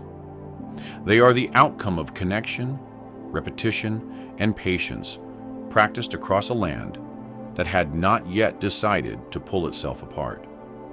That foundation remains with us every time knowledge spreads through observation. Every time a technique is refined rather than reinvented, every time cooperation outperforms isolation, these patterns echo from a time when the land itself made sharing easier. When survival depended not just on strength or speed, but on the quiet power of learning together and carrying that learning forward into whatever landscape waited beyond the next horizon. When a single land stretches without interruption, language and culture grow in ways that are difficult to recreate once distance hardens into separation. They do not emerge as sealed systems. They form as living processes shaped by movement, contact, and gradual change rather than by isolation. On a supercontinent like Pangea, where land connects rather than divides, communication is not confined to pockets. It diffuses. Culture does not fracture quickly. It bends, adapts, and blends. Language at its earlier stages is inseparable from action. It grows out of shared tasks, repeated gestures, and common needs. Before words become abstract symbols, they are tied to doing, warning calls, signals for coordination, sounds associated with food, danger, direction, or timing. In a connected world, these early vocalizations and gestures encounter variation without immediate rupture. A sound used in one region may shift slightly in another, but contact allows mutual understanding to persist. This is one of the most important consequences of a single land. Languages do not branch sharply at edges. They slide along gradients. Differences accumulate slowly over distance rather than abruptly across barriers. Someone traveling far might hear unfamiliars, pronunciations, or new terms, but enough overlap remains for communication to function, especially when reinforced by gesture and context. Over generations, this produces linguistic families that are broad, flexible, and internally diverse without being mutually unintelligible. Instead of hundreds of isolated languages forming rapidly, fewer core systems persist longer, evolving through drift rather than division. Change still happens. Accents develop. Vocabulary adapts to local environments. But complete separation takes much longer. This extended continuity has cultural consequences. Shared stories persist across space. Not identical stories, but recognizable ones. A myth told in one region may sound different elsewhere with local details added, but its structure remains familiar. Characters shift, settings change, the lesson or pattern endures. These stories are not entertainment in the modern sense. They encode knowledge. Migration routes, seasonal cycles, social norms, moral boundaries. In a connected landmass, such stories can travel astonishing distances over long periods, carried by people who move gradually rather than by messengers or texts. Culture in this setting behaves less like a collection of isolated traditions and more like a spectrum. Practices blend where groups meet frequently. They diverge where contact is rare, but the overall field remains continuous. There are no hard edges yet. Rituals evolve. Similarly, certain behaviors become standardized because they work. Ways of greeting, methods of resolving disputes, patterns of sharing food. These practices are reinforced whenever groups interact. Successful ones spread. Less effective ones fade. In a fragmented world, ritual can become a marker of identity, used to distinguish insiders from outsiders. In a connected world, ritual is more often a tool for cooperation. It reduces uncertainty during encounters. It signals intent. It establishes trust quickly. This does not eliminate conflict. It makes conflict navigable. Shared expectations allow disputes to be managed without escalating to violence every time. Knowing how others think matters more than asserting dominance. Art, too, reflects continuity. Early symbolic expression likely began with simple marks, objects, or performances tied to shared meaning. Body decoration, carved patterns, arranged stones. These expressions communicate belonging and memory on a single land mass. Artistic motifs could echo across regions without becoming identical. A pattern seen in one area might reappear elsewhere in altered form. The resemblance is not coincidence. It is inheritance. Music and rhythm may be especially influenced by connection. Rhythmic patterns tied to walking, working, or communal activity spread easily when people move. A chant used to coordinate effort in one place might appear elsewhere, adapted to different tasks. Instruments evolve based on available materials, but rhythm persists. Dance, movement, and posture also carry cultural information. How people move together reveals shared understanding. These embodied practices are resilient. They survive even when words change. The absence of oceans as barriers delays the formation of sharply distinct cultural identities. Identity still exists, but it is relational rather than territorial. People define themselves by lineage, practice, or role more than by exclusive ownership of land. Belonging is not fixed to a point on a map. It is carried with people. This mobility shapes values. Hospitality becomes important because encounters are frequent. Curiosity is rewarded because learning from others improves survival. Suspicion exists, but it is moderated by familiarity. Strangers are not entirely unknown. They are variations of known patterns. This reduces fear and increases the likelihood of exchange. Language adapts to this reality. It becomes rich in descriptors of environment, movement, and relationship. Words for direction, distance, season, and condition proliferate. Language becomes a tool for navigating gradients rather than boundaries. Time, too, is described relationally, not by fixed dates, but by cycles. Before the rains, after the cold, when the herds return. These expressions make sense across large areas because the underlying patterns are shared. As knowledge accumulates, language grows more complex. Grammar emerges to clarify relationships between actions, actors, and outcomes. This complexity does not require writing. It requires repeated communication across contexts. A connected landmass encourages this repetition. Encounters reinforce patterns. Errors are corrected, innovations spread, language becomes robust through use. Culture in this sense is not static. It is maintained through contact. If contact diminishes, culture stiffens. Variation becomes isolation. On Pangea, contact remains possible for a very long time. Even spiritual ideas are shaped by this openness.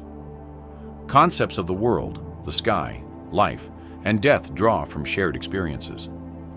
The same stars seen across regions encourage similar cosmologies. Seasonal cycles encourage similar interpretations of time and renewal.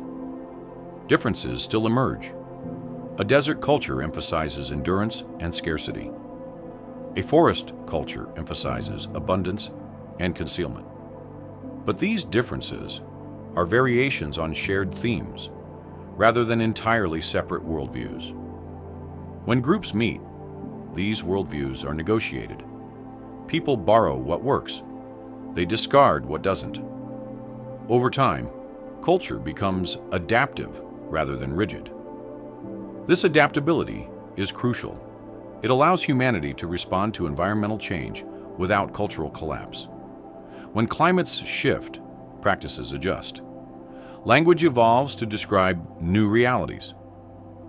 As the supersea continent begins to fracture, these processes change. Contact becomes harder, roots close, shared practices lose reinforcement.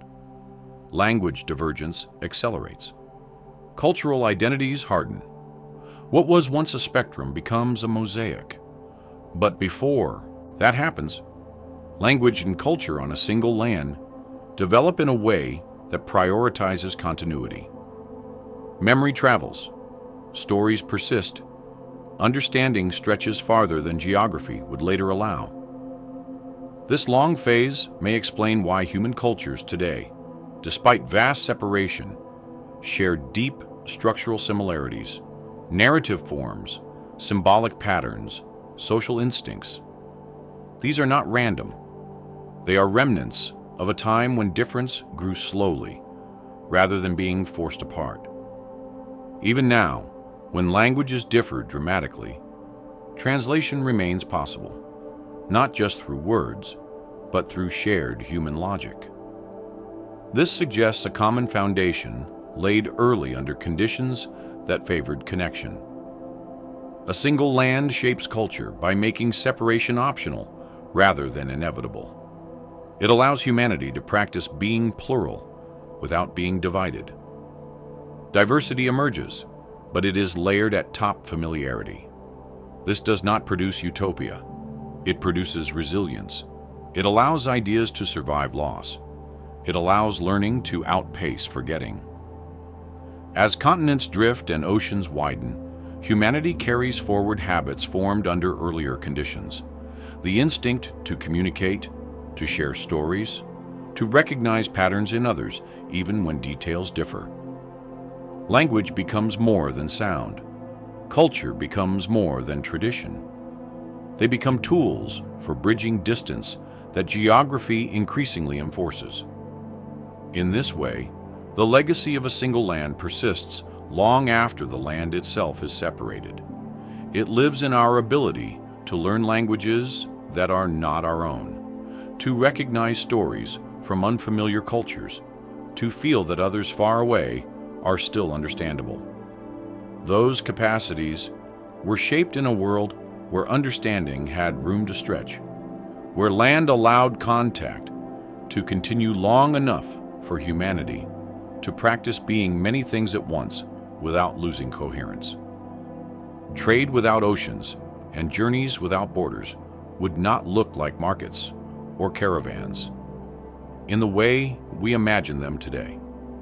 There would be no ports, no ships arriving from over the horizon, no sense of crossing into a fundamentally different world by stepping onto water. Instead, exchange would grow quietly out of movement itself. On a single continuous land, travel and trade are not separate activities. They are the same process viewed from different distances. In such a world, the idea of a border barely exists. There are no coastlines to signal a hard stop, no abrupt transitions that demand permission, technology, or courage of a special kind. There are only changes in terrain, climate, and custom, all of which arrive gradually. One valley gives way to another. Soil darkens or lightens. Trees thin or thicken. Accents shift. Tools look slightly different. but nothing announces clearly and finally that you have left one world and entered another. This has profound consequences for how exchange develops. Trade, at its most basic level, is not about profit. It is about access. Access to materials you do not have. Access to skills you have not mastered. Access to information you have not yet learned. In a connected landmass, access is achieved first through walking, not through negotiation.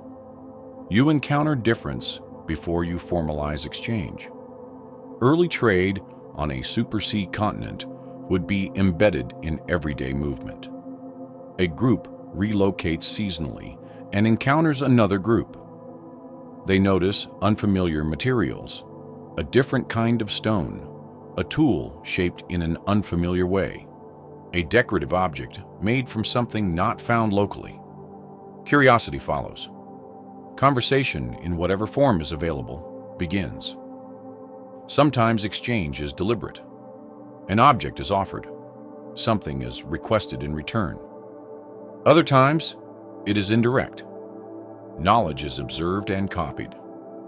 Materials are gifted rather than traded. Over time, these interactions accumulate into patterns of exchange without ever becoming institutions.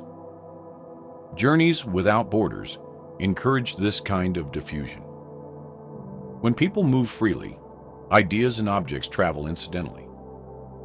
A person might carry a stone tool made far from where they now live, not because it is rare or valuable in a market sense, but because it works well. Someone else notices and asks how it was made.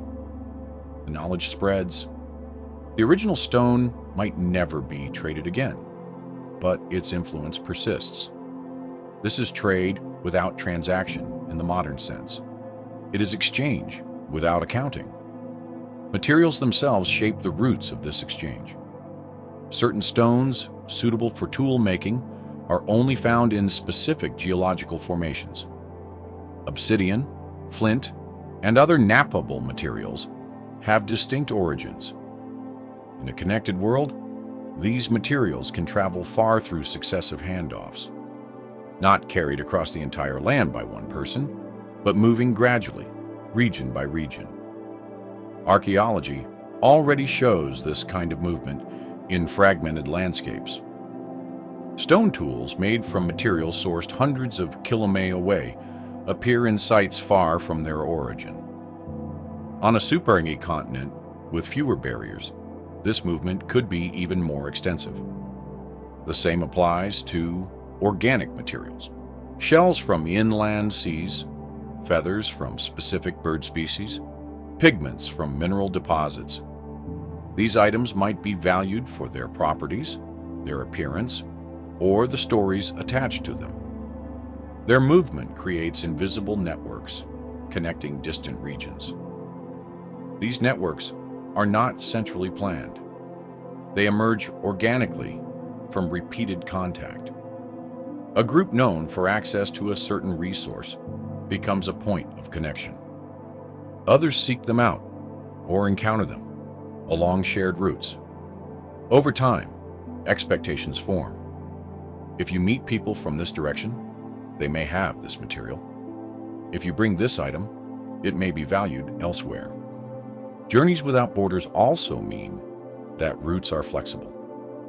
There is no single trade road that must be defended or maintained. Instead, there are many overlapping paths shifting with seasons, climate, and social relationships. When one route becomes difficult, another is found. This flexibility reduces the stakes of any single connection. No one controls trade entirely. No region becomes indispensable. Power remains diffuse. Exchange is resilient because it is not dependent on narrow corridors. Travel itself is not framed as crossing into foreign territory. It is framed as moving through familiar but varied land. This changes the psychology of journeying.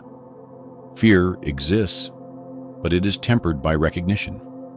The land ahead may be challenging, but it is still land. The people ahead may be different, but they are still people. This encourages exploration without conquest. There is less incentive to dominate, because movement provides alternatives. If a region is hostile, it can often be bypassed. If resources are scarce, another route may offer relief. Journeys also carry information. News travels with people. Knowledge of weather patterns, reports of animal migrations, warnings about disease or danger. These messages spread along with the same paths as materials. In a connected world, information can travel faster than people themselves. A story passed from group to group can cover great distances in a relatively short time, even if no one travels the full route. This creates a shared awareness that extends beyond immediate surroundings. Such awareness supports cooperation. Groups know what lies ahead. They can prepare. They can avoid mistakes others have made. This reduces uncertainty and increases the efficiency of movement. Trade without oceans also delays certain kinds of specialization. In fragmented worlds, coastal communities often specialize early in maritime trade. Inland communities specialize differently. On a supercontinent, specialization still occurs, but it is less rigid. A group may be known for a particular skill, such as tool making, hunting a specific animal, or knowledge of a difficult terrain. But these roles are not exclusive. Others can learn them. Knowledge spreads rather than being guarded. This openness shapes values. Generosity is rewarded because it strengthens networks. Hoarding knowledge weakens relationships and invites isolation. Social standing grows from usefulness rather than accumulation. Journeys without borders also affect how distance is perceived socially. Someone from far away is not necessarily foreign in a categorical sense. They're simply someone who has traveled a long way. Their difference is measured in stories rather than in threat. This reduces the impulse to define rigid in-groups and out-groups. Identity remains flexible. Belonging can be negotiated through behavior rather than ancestry alone. Marriage, for example, becomes a form of exchange, not transactional, but connective. Partnerships between groups strengthen relationships. Knowledge and genes flow along the same paths. This biological exchange mirrors cultural exchange, reinforcing continuity. On a supercontinent, such connections can extend over vast areas without becoming strained. There is always another group between any two distant points. Distance is bridged incrementally. This incremental bridging matters. It prevents sudden shocks. New ideas arrive gradually. New materials become familiar before they become essential. Adaptation has time to occur. When we think of trade today, we often think of volume and speed. Goods moving rapidly across oceans. On Pangea, trade would be slow but deep. Objects might take generations to travel far, but along the way, they would gather meaning. An object from afar would not be anonymous. Its origin would be known through story. Who made it? Where it came from? Why it was valued? This narrative travels with the object, adding to its significance. This narrative dimension of trade reinforces memory. Objects become anchors for stories. Stories become vehicles for knowledge. Knowledge strengthens survival. Journeys without borders also mean that exploration does not require radical innovation. No ships need to be built. No navigation across featureless expanses is required. The land itself guides movement through rivers, valleys, and animal trails. This guidance reduces risk. People can learn routes through observation and repetition. They can retreat if conditions worsen. They are rarely committed irreversibly to a path. This contrasts sharply with ocean travel, where commitment is total. Once at sea, turning back is not always possible. This difference has psychological consequences. Land travel encourages cautious curiosity. Sea travel encourages decisive risk. In a supercontinent world, cautious curiosity dominates. Exploration proceeds in small steps. Each step builds confidence. Each success encourages further movement. Over time, this produces an extensive web of routes known to different degrees by different groups. No one knows everything, but everyone knows something useful. As Pangea began to fragment, these systems come under pressure. Routes are interrupted by rising water. Familiar paths vanish. Exchange slows. Some networks break. Others adapt by developing new technologies such as boats. But before that fragmentation becomes decisive, trade without oceans creates a world that is socially wide, even if technologically simple. The land itself is the infrastructure. Journeys without borders also shape storytelling. Tales of distant places do not sound fantastical. They sound achievable. Someone you know has been there. Someone else met someone who came from there. Distance is impressive but not magical. This grounding keeps imagination tethered to reality. Myths draw from shared landscapes rather than unreachable realms. Even the idea of the unknown remains connected to the known over generations. This builds a sense of the world as continuous and navigable. There's always more land, more people, more variation, but it all fits within a single frame of understanding. This does not eliminate conflict or misunderstanding. It does reduce the tendency to see difference as absolute. Difference becomes expected, even interesting. Trade without oceans is not about accumulation. It is about circulation. Journeys without borders are not about escape. They're about continuity. When oceans eventually impose borders, humanity adapts. Trade becomes more formal. Journeys become more perilous. Borders acquire meaning.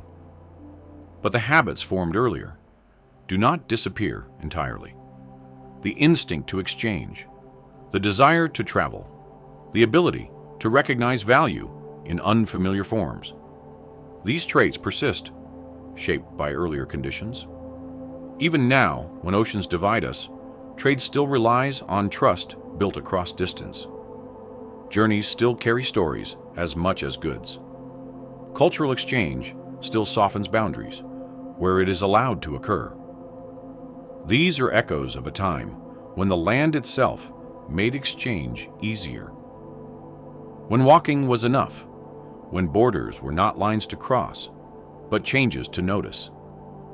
Long before stories were written down, before symbols were carved into stone or ink pressed onto fiber, stories lived where people lived. They moved when people moved. They changed as voices changed.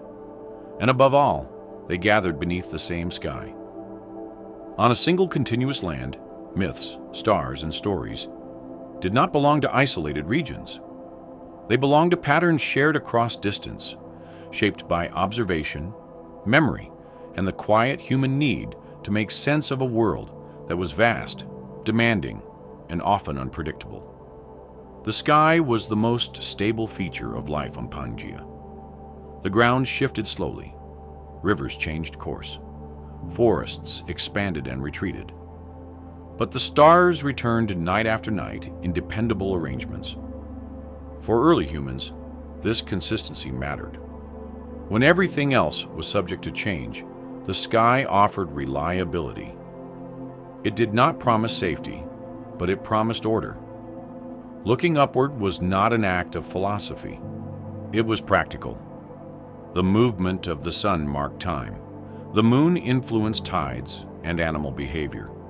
The stars offered direction. In a landscape without roads or borders, orientation depended on the heavens. Knowing where you were often meant knowing where the stars were.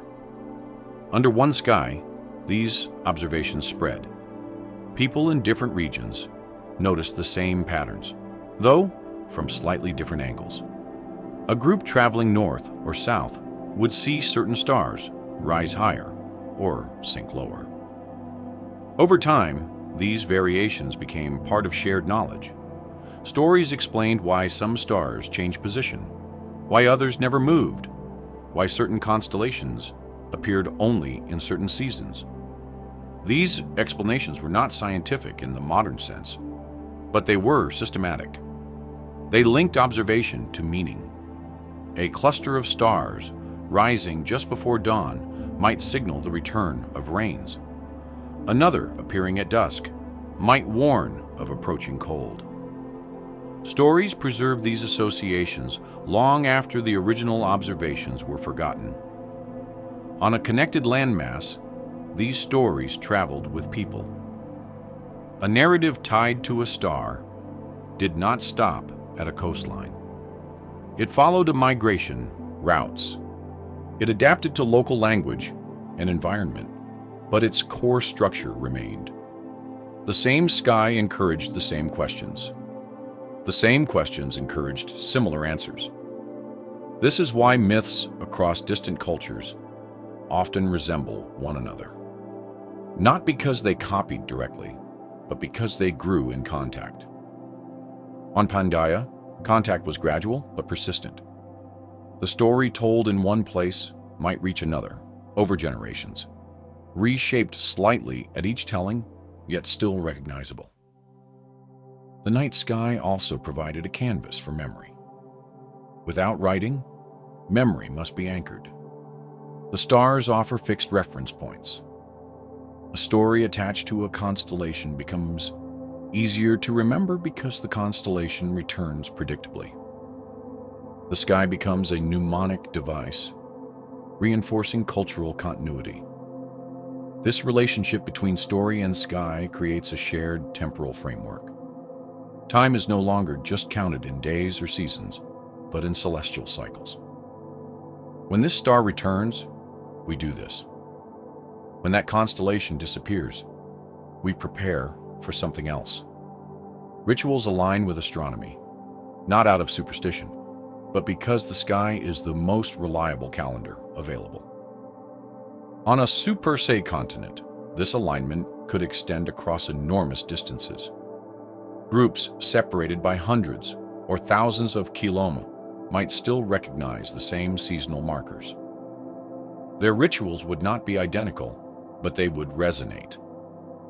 This resonance reinforces a sense of belonging to a larger world, even without direct contact.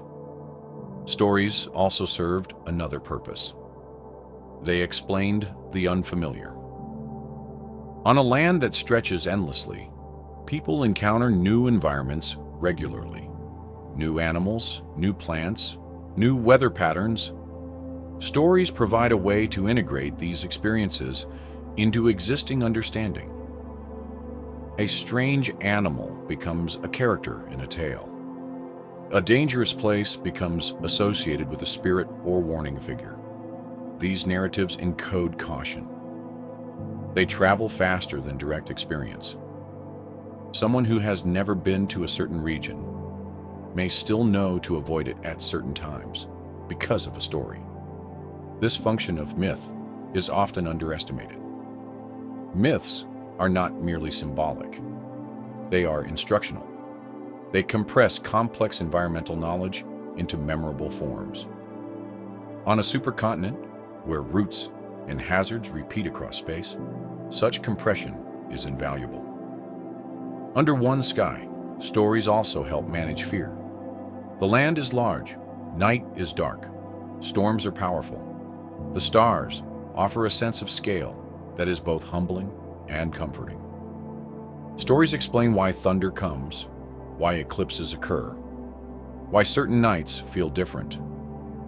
These explanations reduce anxiety. They turn unpredictable events into expected ones. Even when the explanation is not accurate by modern standards, it provides psychological stability. That stability supports cooperation and decision-making. Children grow up learning these stories early. They absorb not just the narrative, but the values embedded within it: respect for the land, attention to cycles, caution in unfamiliar situations, generosity toward others. These lessons are reinforced every time the sky repeats itself. On a connected landmass, storytelling styles themselves become shared. Certain narrative structures persist. A beginning that situates the listener, a sequence of events tied to action and consequence, an ending that reinforces memory without closing off meaning entirely. These structures are effective because they mirror lived experience. The sky also influences how people imagine origin and destiny. Without sharp geographical divisions, origin stories are less likely to be tied to a single sacred place. Instead, they may describe emergence from the land itself, from the sky, from movement, from ancestors who walked long paths. This mobility shapes myth. Heroes travel, creators wander. Lessons are learned through journeys rather than static events. This reflects a world where movement is normal rather than exceptional. Even ideas of the afterlife may reflect this. Death might be imagined as a journey rather than a destination, a crossing beneath the same stars, a continuation rather than an end. These ideas align with a worldview shaped by walking, by gradual change, by continuity. The shared sky also limits divergence. While stories adapt locally, they cannot drift too far without losing coherence. The stars act as anchors. A story about a particular constellation must still align with its visible form. This constrains imagination in a way that supports consistency. As a result, myths across a connected world may differ in detail, but align in structure. Similar archetypes appear: sky beings, tricksters, travelers, cycles of loss and return. These are not random. They reflect shared environmental and cognitive pressures. The absence of oceans also affects how the unknown is imagined. In fragmented worlds, the unknown often lies beyond water, associated with mystery or danger. On Pangea, the unknown lies over land. It is approachable. It can be reached eventually. This changes the tone of myth. Rather than unreachable realms, myths describe distant but attainable places. Challenges exist, but they are navigable. The world feels large, but not closed. This fosters curiosity rather than dread. As continents begin to drift apart, this dynamic changes. The sky remains shared, but the land does not. Stories begin to anchor more tightly to place. Origins become localized. Distant lands become abstract or mythical rather than familiar. But even then, the sky continues to connect. People on opposite sides of oceans still see many of the same stars. Old stories persist, adapted to new contexts. The memory of shared observation lingers. This persistence explains why astronomical myths often show remarkable similarity across cultures separated by vast distances. These same constellations inspire similar narratives. The same cycles prompt similar rituals. These similarities are not coincidences. They are echoes of a time when the land allowed stories to travel freely beneath a shared sky. Storytelling also reinforces social bonds. Around fires at night, people recount experiences, successes, mistakes, encounters. These stories teach without lecturing. They allow listeners to learn indirectly. This is especially important in a world where mistakes can be fatal. On a supercontinent, where people encounter many different environments, storytelling becomes a way to transmit secondhand experience. You may never have crossed a certain desert, but you know what it demands because someone else has told you. This accumulation of shared narrative creates a collective intelligence that extends beyond individual experience. The group knows more than any one person. This knowledge travels with the group, adapting as needed. The stars play a subtle role here as well. They provide continuity across generations. A grandparent and child look up at the same sky. Stories told once can be retold years later under the same patterns. This reinforces identity across time. As the land fractures, this continuity becomes harder to maintain. Different skies appear in different latitudes. Certain stars disappear from view. Stories tied to them lose relevance. New stories emerge, but the habit of looking up remains. Humans continue to search the sky for meaning, direction, and reassurance.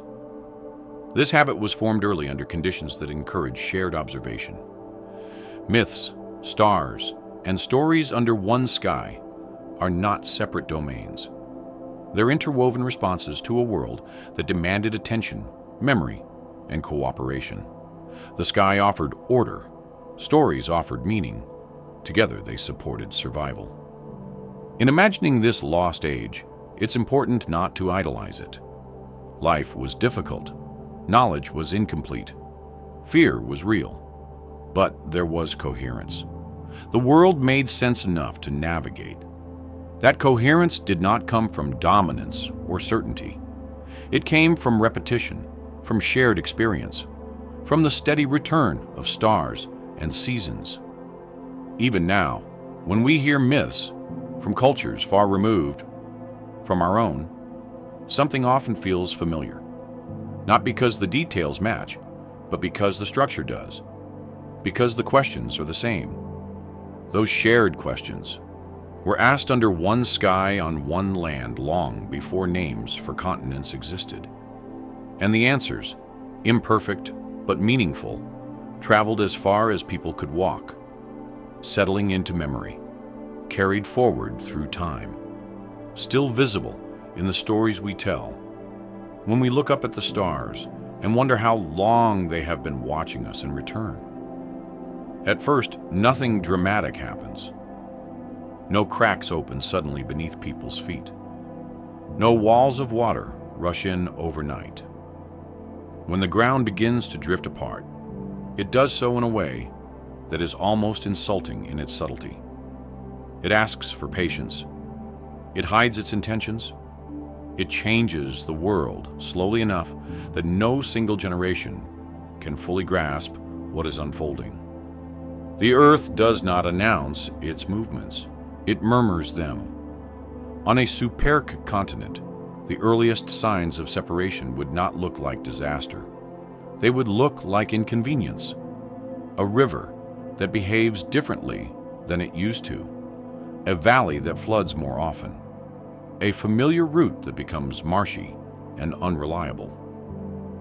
The land is still there, still walkable, still continuous, but something about it feels less dependable than before.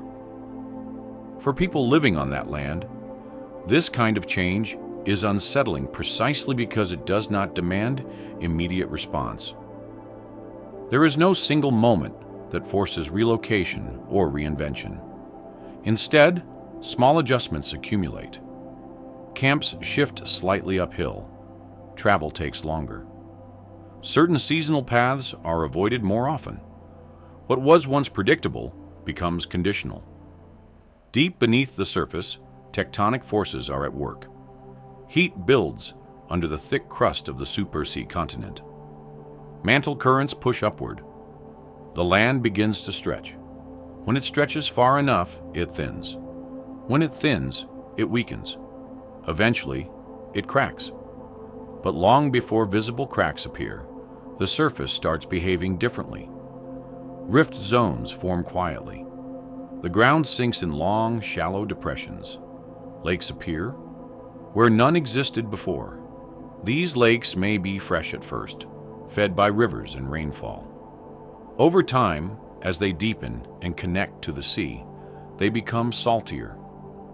The air nearby grows more humid. Weather patterns shift. For early humans, these changes altered daily life without immediately threatening it. Water becomes more abundant in some areas. Vegetation changes. New animals appear. Other species retreat. What looks like opportunity at first slowly becomes complexity. Movement, once straightforward, now requires decision. Do you cross the flooded land, risking unstable ground? Do you detour around it, adding days to the journey? Do you stay longer in one place and wait for conditions to change? These choices matter. They begin to shape habits. As rifts widen, rivers are redirected. Some grow longer, others disappear into new basins. Water that once flowed reliably toward known destinations now pools unpredictably.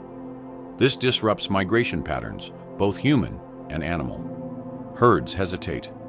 Routes fracture. Timing becomes harder to predict. For societies that rely on seasonal movement, uncertainty is dangerous.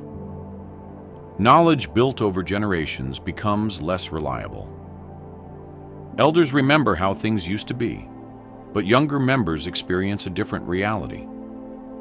This creates tension between memory and observation.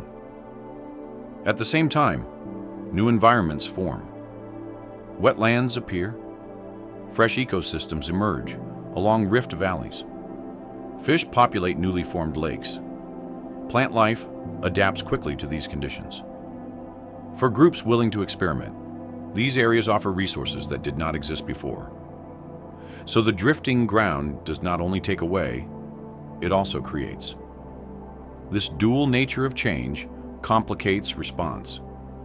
Some groups may see opportunity and settle near these new features. Others may avoid them, clinging to older routes. Over time, these choices lead to divergence. Where movement once connected everyone loosely, it now begins to funnel. Certain paths become favored because they remain passable. Others fade from use. Contact between distant groups becomes less frequent. Not because anyone chooses isolation, but because the land no longer supports effortless connection. This is the beginning of fragmentation, not just of geography, but of experience. As rifts deepen, the climate responds. New bodies of water influence rainfall. Winds shift. Areas that were once dry receive moisture. Others dry further as weather patterns reorganize. These changes are uneven. Some regions become more hospitable. Others become harsher. Groups living through this period must adapt unevenly as well. Survival strategies that worked reliably for generations may suddenly fail. A plant that once fruited every year now does so irregularly. An animal migration arrives, late or not at all. In response, humans do what they have always done. They observe, they experiment, they share what works. But now sharing becomes harder. Distance has not increased dramatically yet, but reliability has decreased. A message carried along an old route may not reach its destination. A group expected to arrive does not. Stories no longer align perfectly with experience. This erosion of shared expectation is subtle but profound. Over time, the rift valleys widen further. The ground sinks more noticeably. Water from the surrounding ocean begins to intrude. At first, this may happen through narrow channels or seasonal flooding. Then, more persistently, salinity changes ecosystems. Freshwater species disappear. New marine life arrives. At this point, the land is still technically connected, but psychologically divided. Crossing these regions becomes risky. People hesitate. Detours become permanent. The idea of the other side begins to form, even if it is still reachable. This is a critical moment. When the land was fully continuous, distance was a matter of effort. Now distance becomes a matter of risk. That shift changes behavior more than any physical measurement. Groups begin to define themselves more strongly by where they stay, rather than where they travel. Settlement becomes more attractive. Staying put allows deeper familiarity with a changing local environment. Movement becomes selective rather than routine. This is not yet agriculture or urbanization, but it is a step toward place-based identity. As connections weaken, cultural drift accelerates, language shifts faster, tool styles diverge, rituals adapt to local conditions without reinforcement from afar. Practices once shared across wide areas now develop independently. None of this is intentional. It is the natural result of reduced contact. When seas finally form, the change feels sudden in retrospect, even though it has been building for millennia. What was once a broad, difficult land becomes a body of water that cannot be crossed on foot. Familiar land disappears beneath waves. Routes end abruptly. For the people living through this, the loss is not abstract. It is personal. Places remembered from childhood vanish. Stories no longer match the landscape. Elders describe journeys that are no longer possible. The psychological impact of this separation cannot be overstated. For countless generations, movement was the default solution to environmental pressure. Now movement fails. The land itself says no. This forces innovation. Some groups retreat from the new coastlines and focus inward. They develop deeper knowledge of a smaller area. They invest in long-term strategies. Storage, shelter, and eventually cultivation become more important. Others experiment with crossing water. At first, these crossings are short. Narrow channels, calm conditions, rafts, logs, simple boats.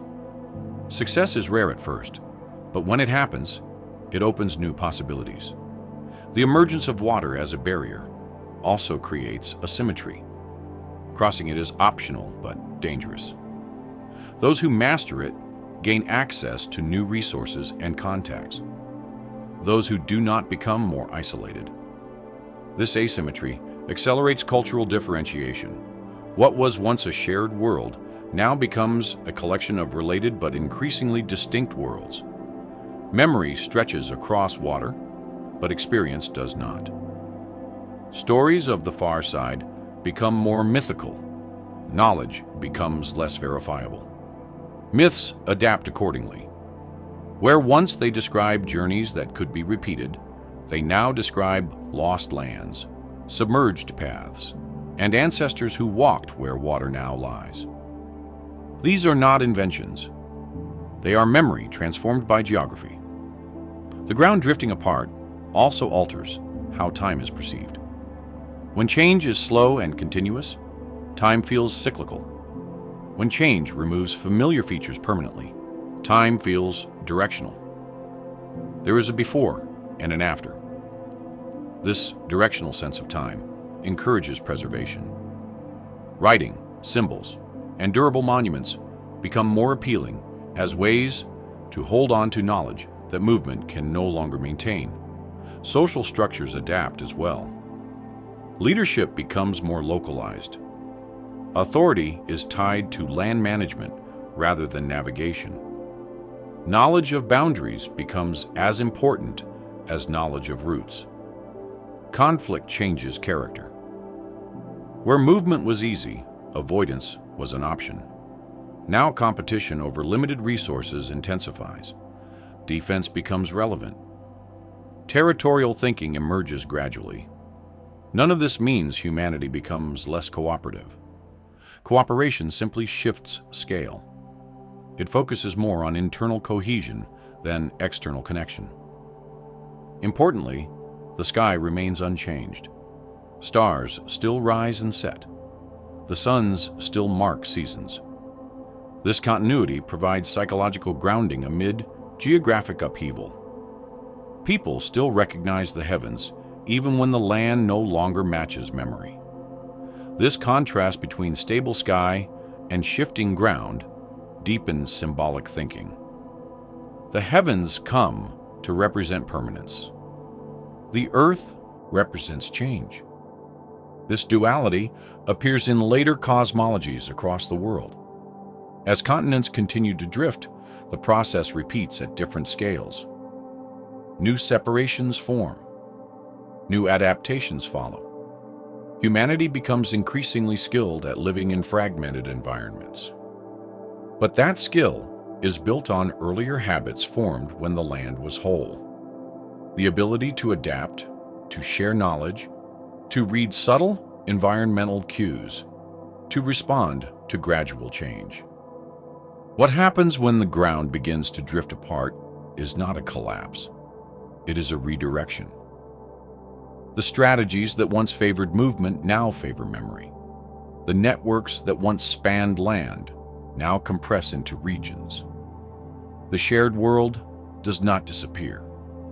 It becomes layered with echoes preserved in language, myth, and instinct. Even today, humans feel the pull of lost connection. We imagine land bridges. We search for submerged worlds. We tell stories of ancient unity. These impulses are not fantasies. They are responses to a deep shift in how the earth itself organizes life. The ground drifting apart teaches humanity a new lesson: that continuity is not guaranteed. That adaptation must now work within limits rather than across openness. That connection requires effort where it once required only time. When civilizations are pulled away by a moving earth, the separation does not begin with ships or walls or declared borders. It begins with silence, with distance increasing so gradually that no one can point to the exact moment when connection became absence. What was once a familiar route becomes a memory. What was once a shared rhythm becomes a local habit. The earth does not tear civilizations apart violently. It stretches them until they no longer touch. By the time we can clearly identify separate civilizations in the archaeological record, the pulling has already been underway for a very long time. As land masses drift, the first thing to weaken is not trade or language, but expectation. For countless generations, people expected that movement would eventually reconnect them to others. Even if journeys were long or difficult, there was confidence that land continued beyond the horizon. When that expectation fails repeatedly, behavior changes. A group waits for others who never arrive. A seasonal gathering does not happen. A message sent along an old route does not return. At first, these feel like accidents, bad timing, harsh seasons, illness. Over time, they begin to feel structural. This is how civilizations begin to pull apart psychologically, before they ever do geographically. Once oceans intrude decisively, the separation becomes unavoidable. Land that once connected region sinks beneath water. The distance that must be crossed is no longer measured in days or weeks of walking, but in the ability to survive a fundamentally different environment. Water is not just another terrain. It demands new skills, new tools, and a different relationship with risk. Not everyone adapts at the same pace. Some populations live near emerging coastlines and interact with water regularly. For them, experimentation begins earlier. Short crossings, fishing techniques, floating platforms. Others live far inland, where the sea is a rumor rather than a presence. For them, separation feels final long before it technically is. This uneven exposure creates uneven futures. Groups that develop maritime skills maintain broader connections longer, those that do not become increasingly local. Over time, this difference compounds. Knowledge spreads faster among connected coastal groups. Isolation deepens inland. Civilization, as we later recognize it, emerges unevenly across these diverging paths. It is important to recognize that early civilizations are not born fully formed. They're responses to constraint. When movement across land was easy, there was little incentive to build permanent structures, accumulate surplus, or formalize hierarchy. Mobility solved many problems that organization would later address. As the Earth pulls land apart, mobility loses that power. When movement no longer guarantees access to resources or safety, people invest more deeply in place. They begin to modify land intensively, rather than move across it lightly. Storage becomes critical. Ownership emerges. Boundaries are defended because leaving is no longer a reliable option. This is the soil from which civilizations grow. But because the pulling happens differently in different places, civilizations emerge with distinct characters. A civilization shaped by fertile river valleys behaves differently than one shaped by arid plains or fragmented coastlines. Geography does not determine culture outright, but it applies pressure that rewards certain solutions over others. Once land separates, civilizations begin solving similar problems independently. How to manage water, how to coordinate labor, how to transmit knowledge reliably, how to legitimize authority.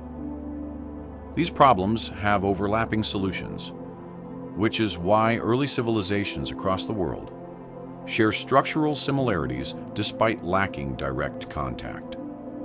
Writing emerges not because humans suddenly become symbolic thinkers, but because memory alone is no longer enough. When knowledge cannot travel easily with people, it must be fixed in durable form. Writing externalizes memory. Architecture emerges not because people suddenly want monuments, but because investment in place becomes worthwhile. If you are staying, you build. If you are building, you plan long-term. Law emerges not because people suddenly become moral, but because disputes cannot be resolved by simple separation. When groups cannot walk away, rules must be negotiated. All of these developments are responses to separation imposed by geography. As continents drift farther apart, civilizations that once shared deep common ancestry begin to forget that connection. Myths change. Origin stories localize. Shared ancestors become symbolic rather than remembered. Over generations, the idea that people elsewhere are fundamentally different takes hold. Yet traces of shared origin persist. Architectural patterns echo across continents. Similar agricultural practices arise in different regions. Symbolic motifs recur. These similarities are often explained as coincidence or universal psychology. But geography tells another part of the story. They are the residue of a long period of connection, followed by gradual separation. Civilizations pulled away by moving Earth do not lose everything at once. They lose redundancy first. When one region innovates, others no longer benefit automatically. Knowledge becomes local. Innovation must be reinvented elsewhere or arrive much later. This slows progress in some areas while accelerating it in others. Regions with favorable conditions advance rapidly. Others stagnate or adapt in different directions. The global human story becomes uneven. Conflict also changes character. When movement was possible, conflict could often be avoided. When separation fixes populations in place, conflict becomes more intense. Resources are finite. Land is defended. Power concentrates. This concentration leads to hierarchy. Leadership becomes institutional. rather than situational. Authority is tied to control of resources rather than knowledge of routes. This is a profound shift in social logic. At the same time, cooperation within groups intensifies. Large-scale projects become possible. Irrigation systems, defensive structures, shared rituals. Civilization trades flexibility for stability. Not all groups make this trade at the same time or in the same way. Some remain mobile longer, adapting to fragmented landscapes through navigation and trade. Others settle early and deeply, becoming highly structured societies. The moving Earth creates a diversity of human trajectories. It is tempting to see this as progress or decline, but it is more accurate to see it as specialization. Humanity learns to live under new constraints. Skills once essential become optional. New skills become critical. Navigation across water replaces navigation across land. Storage replaces movement. Written contracts replace oral agreement. Memory shifts from people to objects. Yet beneath these changes, older instincts remain. The desire to connect, the tendency to trade, the habit of storytelling. These behaviors adapt rather than disappear. Even civilizations that appear isolated often retain myths of distant lands, lost connections, or ancestors who came from elsewhere. These are not inventions. They are compressed memories of a world that once allowed easier contact. The Earth's movement also reshapes time perception. Civilizations begin marking years, reigns, and eras more explicitly. When the land changes slowly but irreversibly, humans begin tracking change consciously. History becomes something to record rather than simply remember. This recording reinforces identity. A civilization defines itself through continuity across generations rather than through movement across space. This inward focus strengthens cultural coherence while reducing external familiarity. As oceans widen, the effort required to maintain contact increases dramatically. A failed sea journey can be fatal. The cost of experimentation rises. Many connections simply end, but not all. Some civilizations remain maritime. They hug coastlines, island hop, and preserve fragments of older networks. These societies act as bridges between worlds that would otherwise be entirely separate.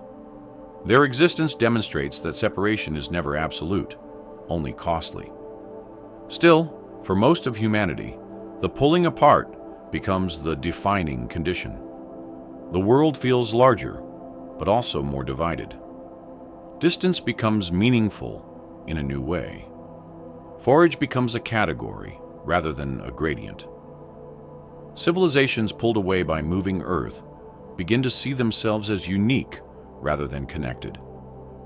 This uniqueness becomes a source of pride, identity, and sometimes conflict. Yet the similarities persist beneath the surface. Humans everywhere organize, imagine, and remember in ways shaped by shared deep history. The divergence is real, but it is layered on top of common foundations. From a deep time perspective, civilizations are not separate experiments. They are branches of a single process, responding to changing planetary conditions. The Earth rearranges itself, and humanity rearranges its strategies in response. This reframing matters because it removes the illusion that civilizations rise and fall solely due to internal virtue or failure. They're also shaped by forces far larger than themselves, moving plates, changing climates, shifting coastlines. Understanding this does not diminish human agency. It contextualizes it. People still make choices. They innovate, cooperate, and compete. But they do so within constraints imposed by a planet that is never truly still. As we look back, it becomes clear that civilization is not the natural state of humanity. It is a response to separation. It emerges when connection becomes difficult enough to require structure. Before that, humanity practiced continuity through movement. After that, it practiced continuity through institutions. Both are adaptive. Neither is permanent. Even today, as technology reconnects the world in new ways, the old tension between connection and separation remains. Oceans no longer stop information, but they still shape politics, economics, and identity. The Earth's ancient movements continue to influence modern life. Civilizations pulled away by moving Earth carry forward a memory of unity they can no longer physically access. This memory appears in myths of golden ages, lost lands, and shared origins. It appears in the persistent human discomfort with isolation. Even though Pangea no longer exists as a single land, it has never fully stopped speaking. Its voice is not heard in rock alone or in the alignment of continents across oceans, but in the quieter places where human memory, imagination, and interpretation overlap. Echoes of Pangea persist, not because people consciously remember it, but because long periods of connection shaped how humans explain the world, draw it, and tell stories about where they came from and how everything fits together. Modern myths often feel fragmented, belonging to specific cultures, regions, or belief systems. Yet when examined carefully, many of them seem to gesture towards something broader. Stories of lost lands, submerged worlds, ancient unions, and primal separations appear across societies that on the surface have no reason to share such themes. These are not exact retellings of geological history. They are cultural responses to a deep human experience of continuity, followed by loss. Flood myths are one of the clearest examples.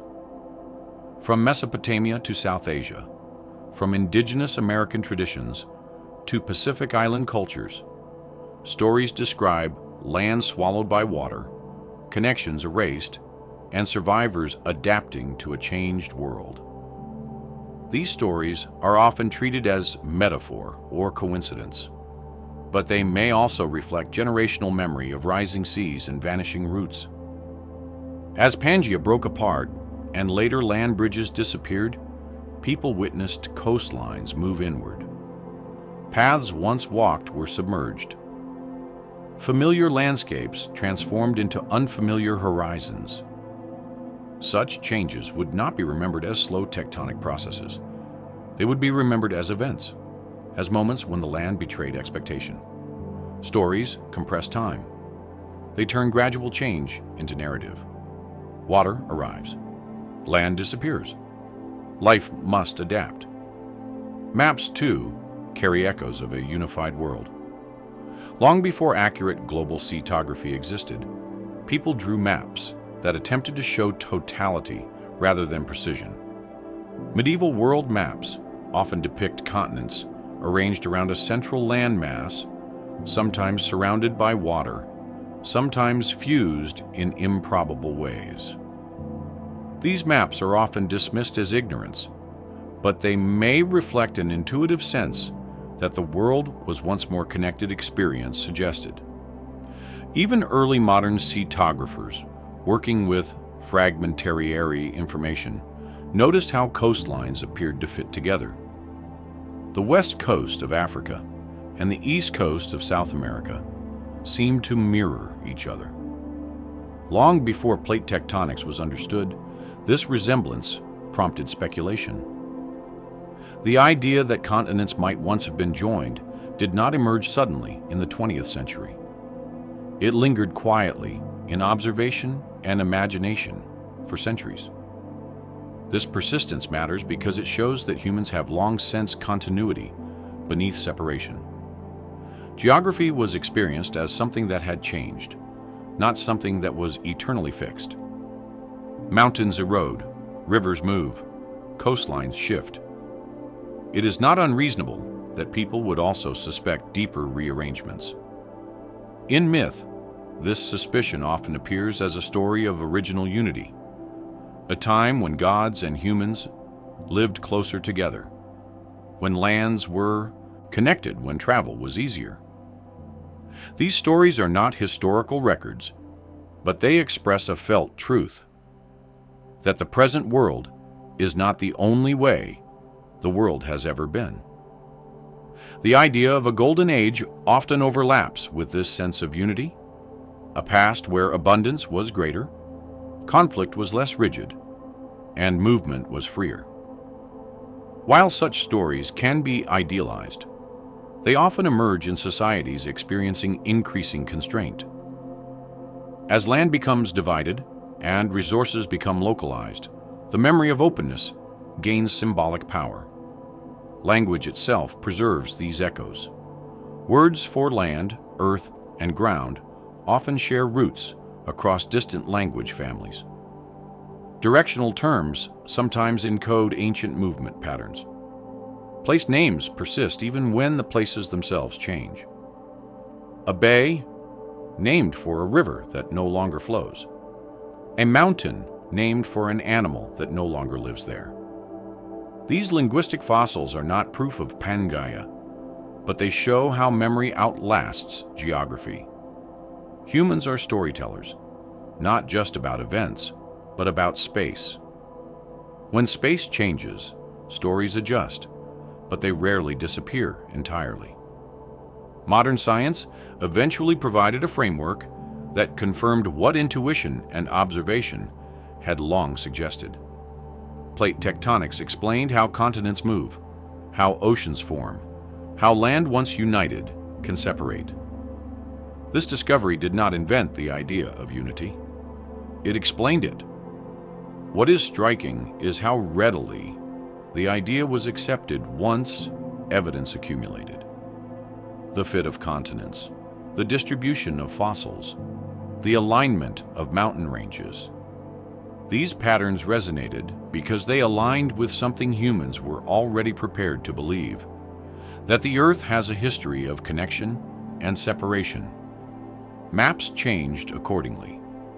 What was once speculation became accepted fact. Pangea entered textbooks, diagrams, and public imagination. Yet even now, it often feels abstract, a scientific model rather than a lived world. That abstraction hides how deeply the concept aligns with older ways of thinking. The sense that the Earth is dynamic, that land can move, that separation is temporary on geological scales. These ideas are not foreign to myth. They are native to it. Modern fantasy literature often revisits these themes unconsciously. Stories of worlds breaking apart, continents drifting, lands sinking beneath the sea, characters crossing remnants of ancient bridges. These narratives resonate because they echo a deep pattern. Unity lost, separation endured, connection sought again. Even the way we imagine the future reflects this. Visions of reunification through technology, global connectivity, the shrinking of distance. These are not just technological fantasies. They are emotional responses to separation, a desire to restore continuity by other means. In maps, echoes of Pangea appear subtly in how we still orient ourselves. North at the top, centered projections, attempts to show the whole world at once. Despite distortion, we want to see everything together. We resist fragmentation visually, even when it is geographically accurate. Some map projections exaggerate connections. Others minimize oceans. Choices about representation reveal priorities. What we choose to emphasize reflects what we value: continuity or division, proximity or distance. Even the term Old World and New World implies a narrative of separation and rediscovery. These categories carry emotional weight beyond geography. They suggest that parts of the world were once known, then lost, then found again. This language mirrors deeper patterns of memory and forgetting. In popular culture, the idea of ancient advanced civilizations lost to time often appears. While many such claims lack evidence, their persistence is revealing. People are drawn to the idea that something significant existed before fragmentation. That knowledge or connection was lost when the world changed. This does not mean those civilizations existed as imagined. It means that the experience of loss is real. Geography changed. Roots vanished. Contacts ended.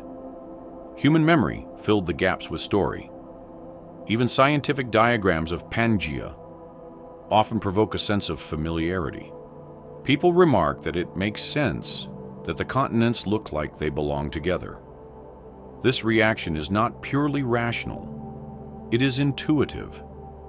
That intuition may arise because humans evolved in environments where continuity was the norm, where land connected rather than divided. Even though Pangea itself predates humanity, its later remnants and land bridges shaped early human experience. The brain expects connection because it learned under connected conditions. Modern myths and maps are therefore not just reflections of knowledge.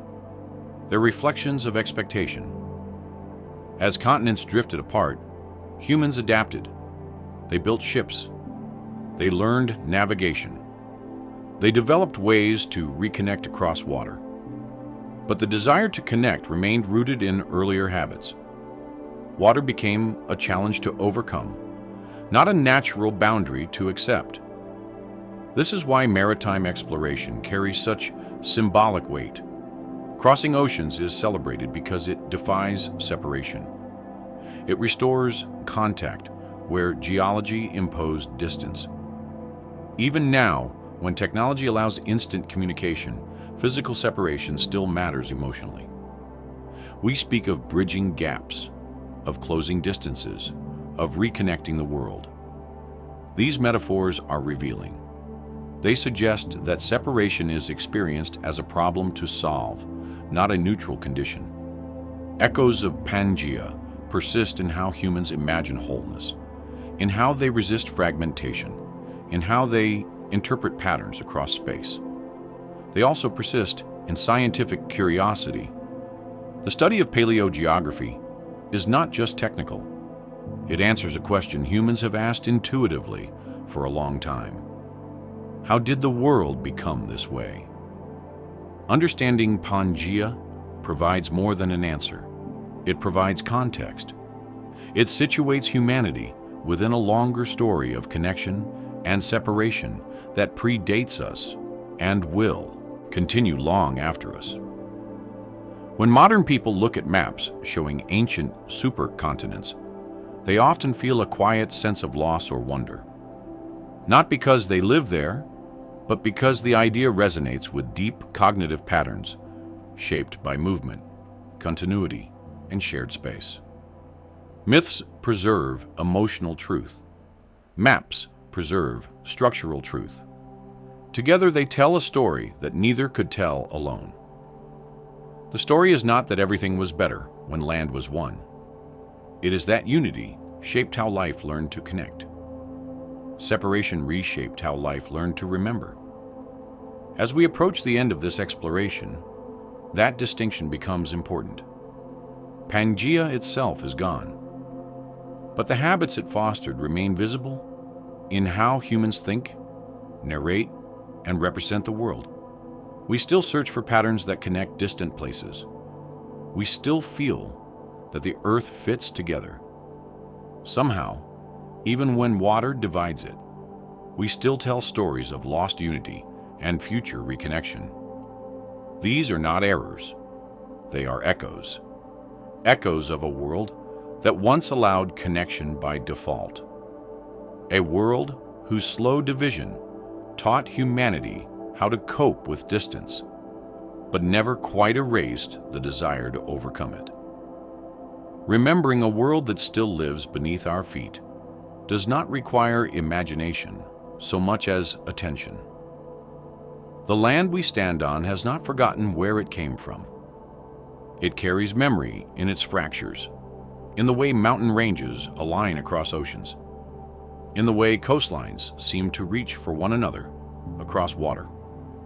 Long after Pangea ceased to exist as a single surface, it remained present as structure, as pressure, as tendency.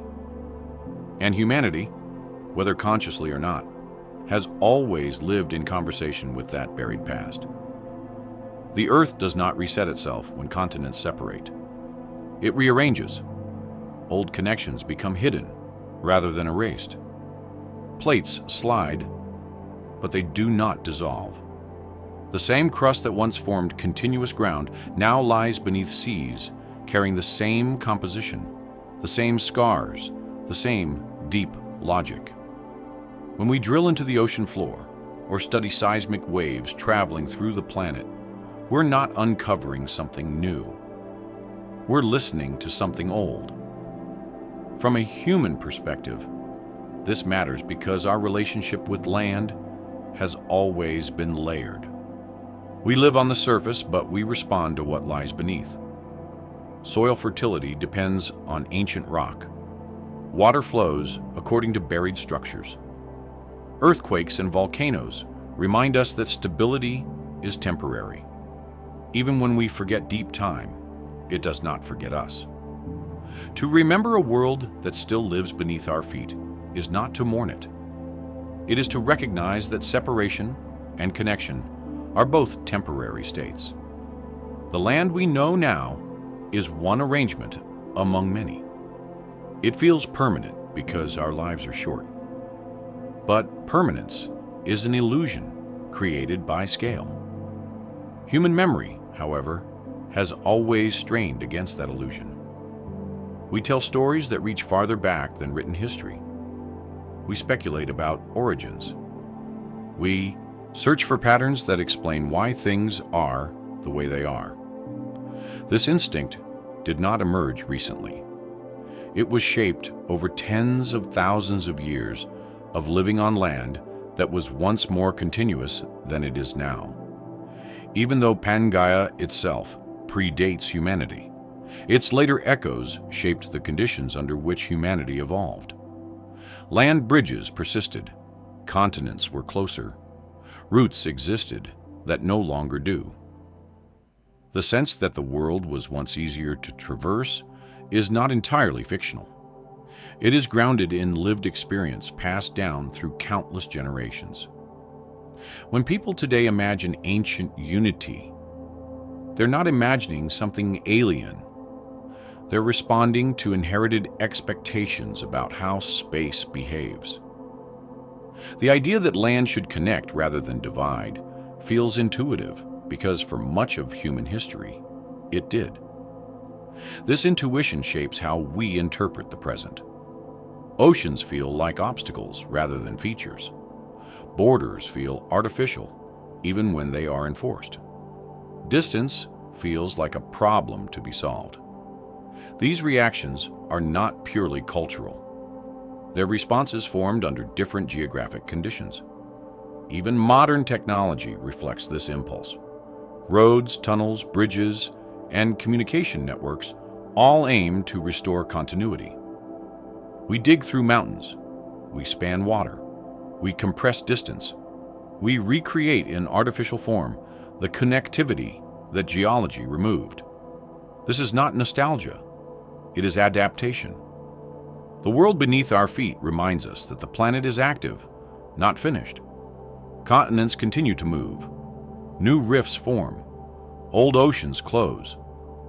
Over geological time, the Earth cycles between unity and fragmentation. Pangea was not the first supersea continent, and it will not be the last. From that perspective, separation is a phase, not a destiny. Human civilization arose during a period of fragmentation, and much of our social structure reflects that. Nations form around bounded land. Identity ties itself to territory. Conflict arises over control of fixed resources. These patterns feel natural now because they are familiar, but they are not universal. Earlier, under conditions of greater connectivity, humanity practiced different solutions: movement instead of accumulation, knowledge sharing instead of hoarding, identity shaped by practice rather than place. These habits did not disappear when continents separated.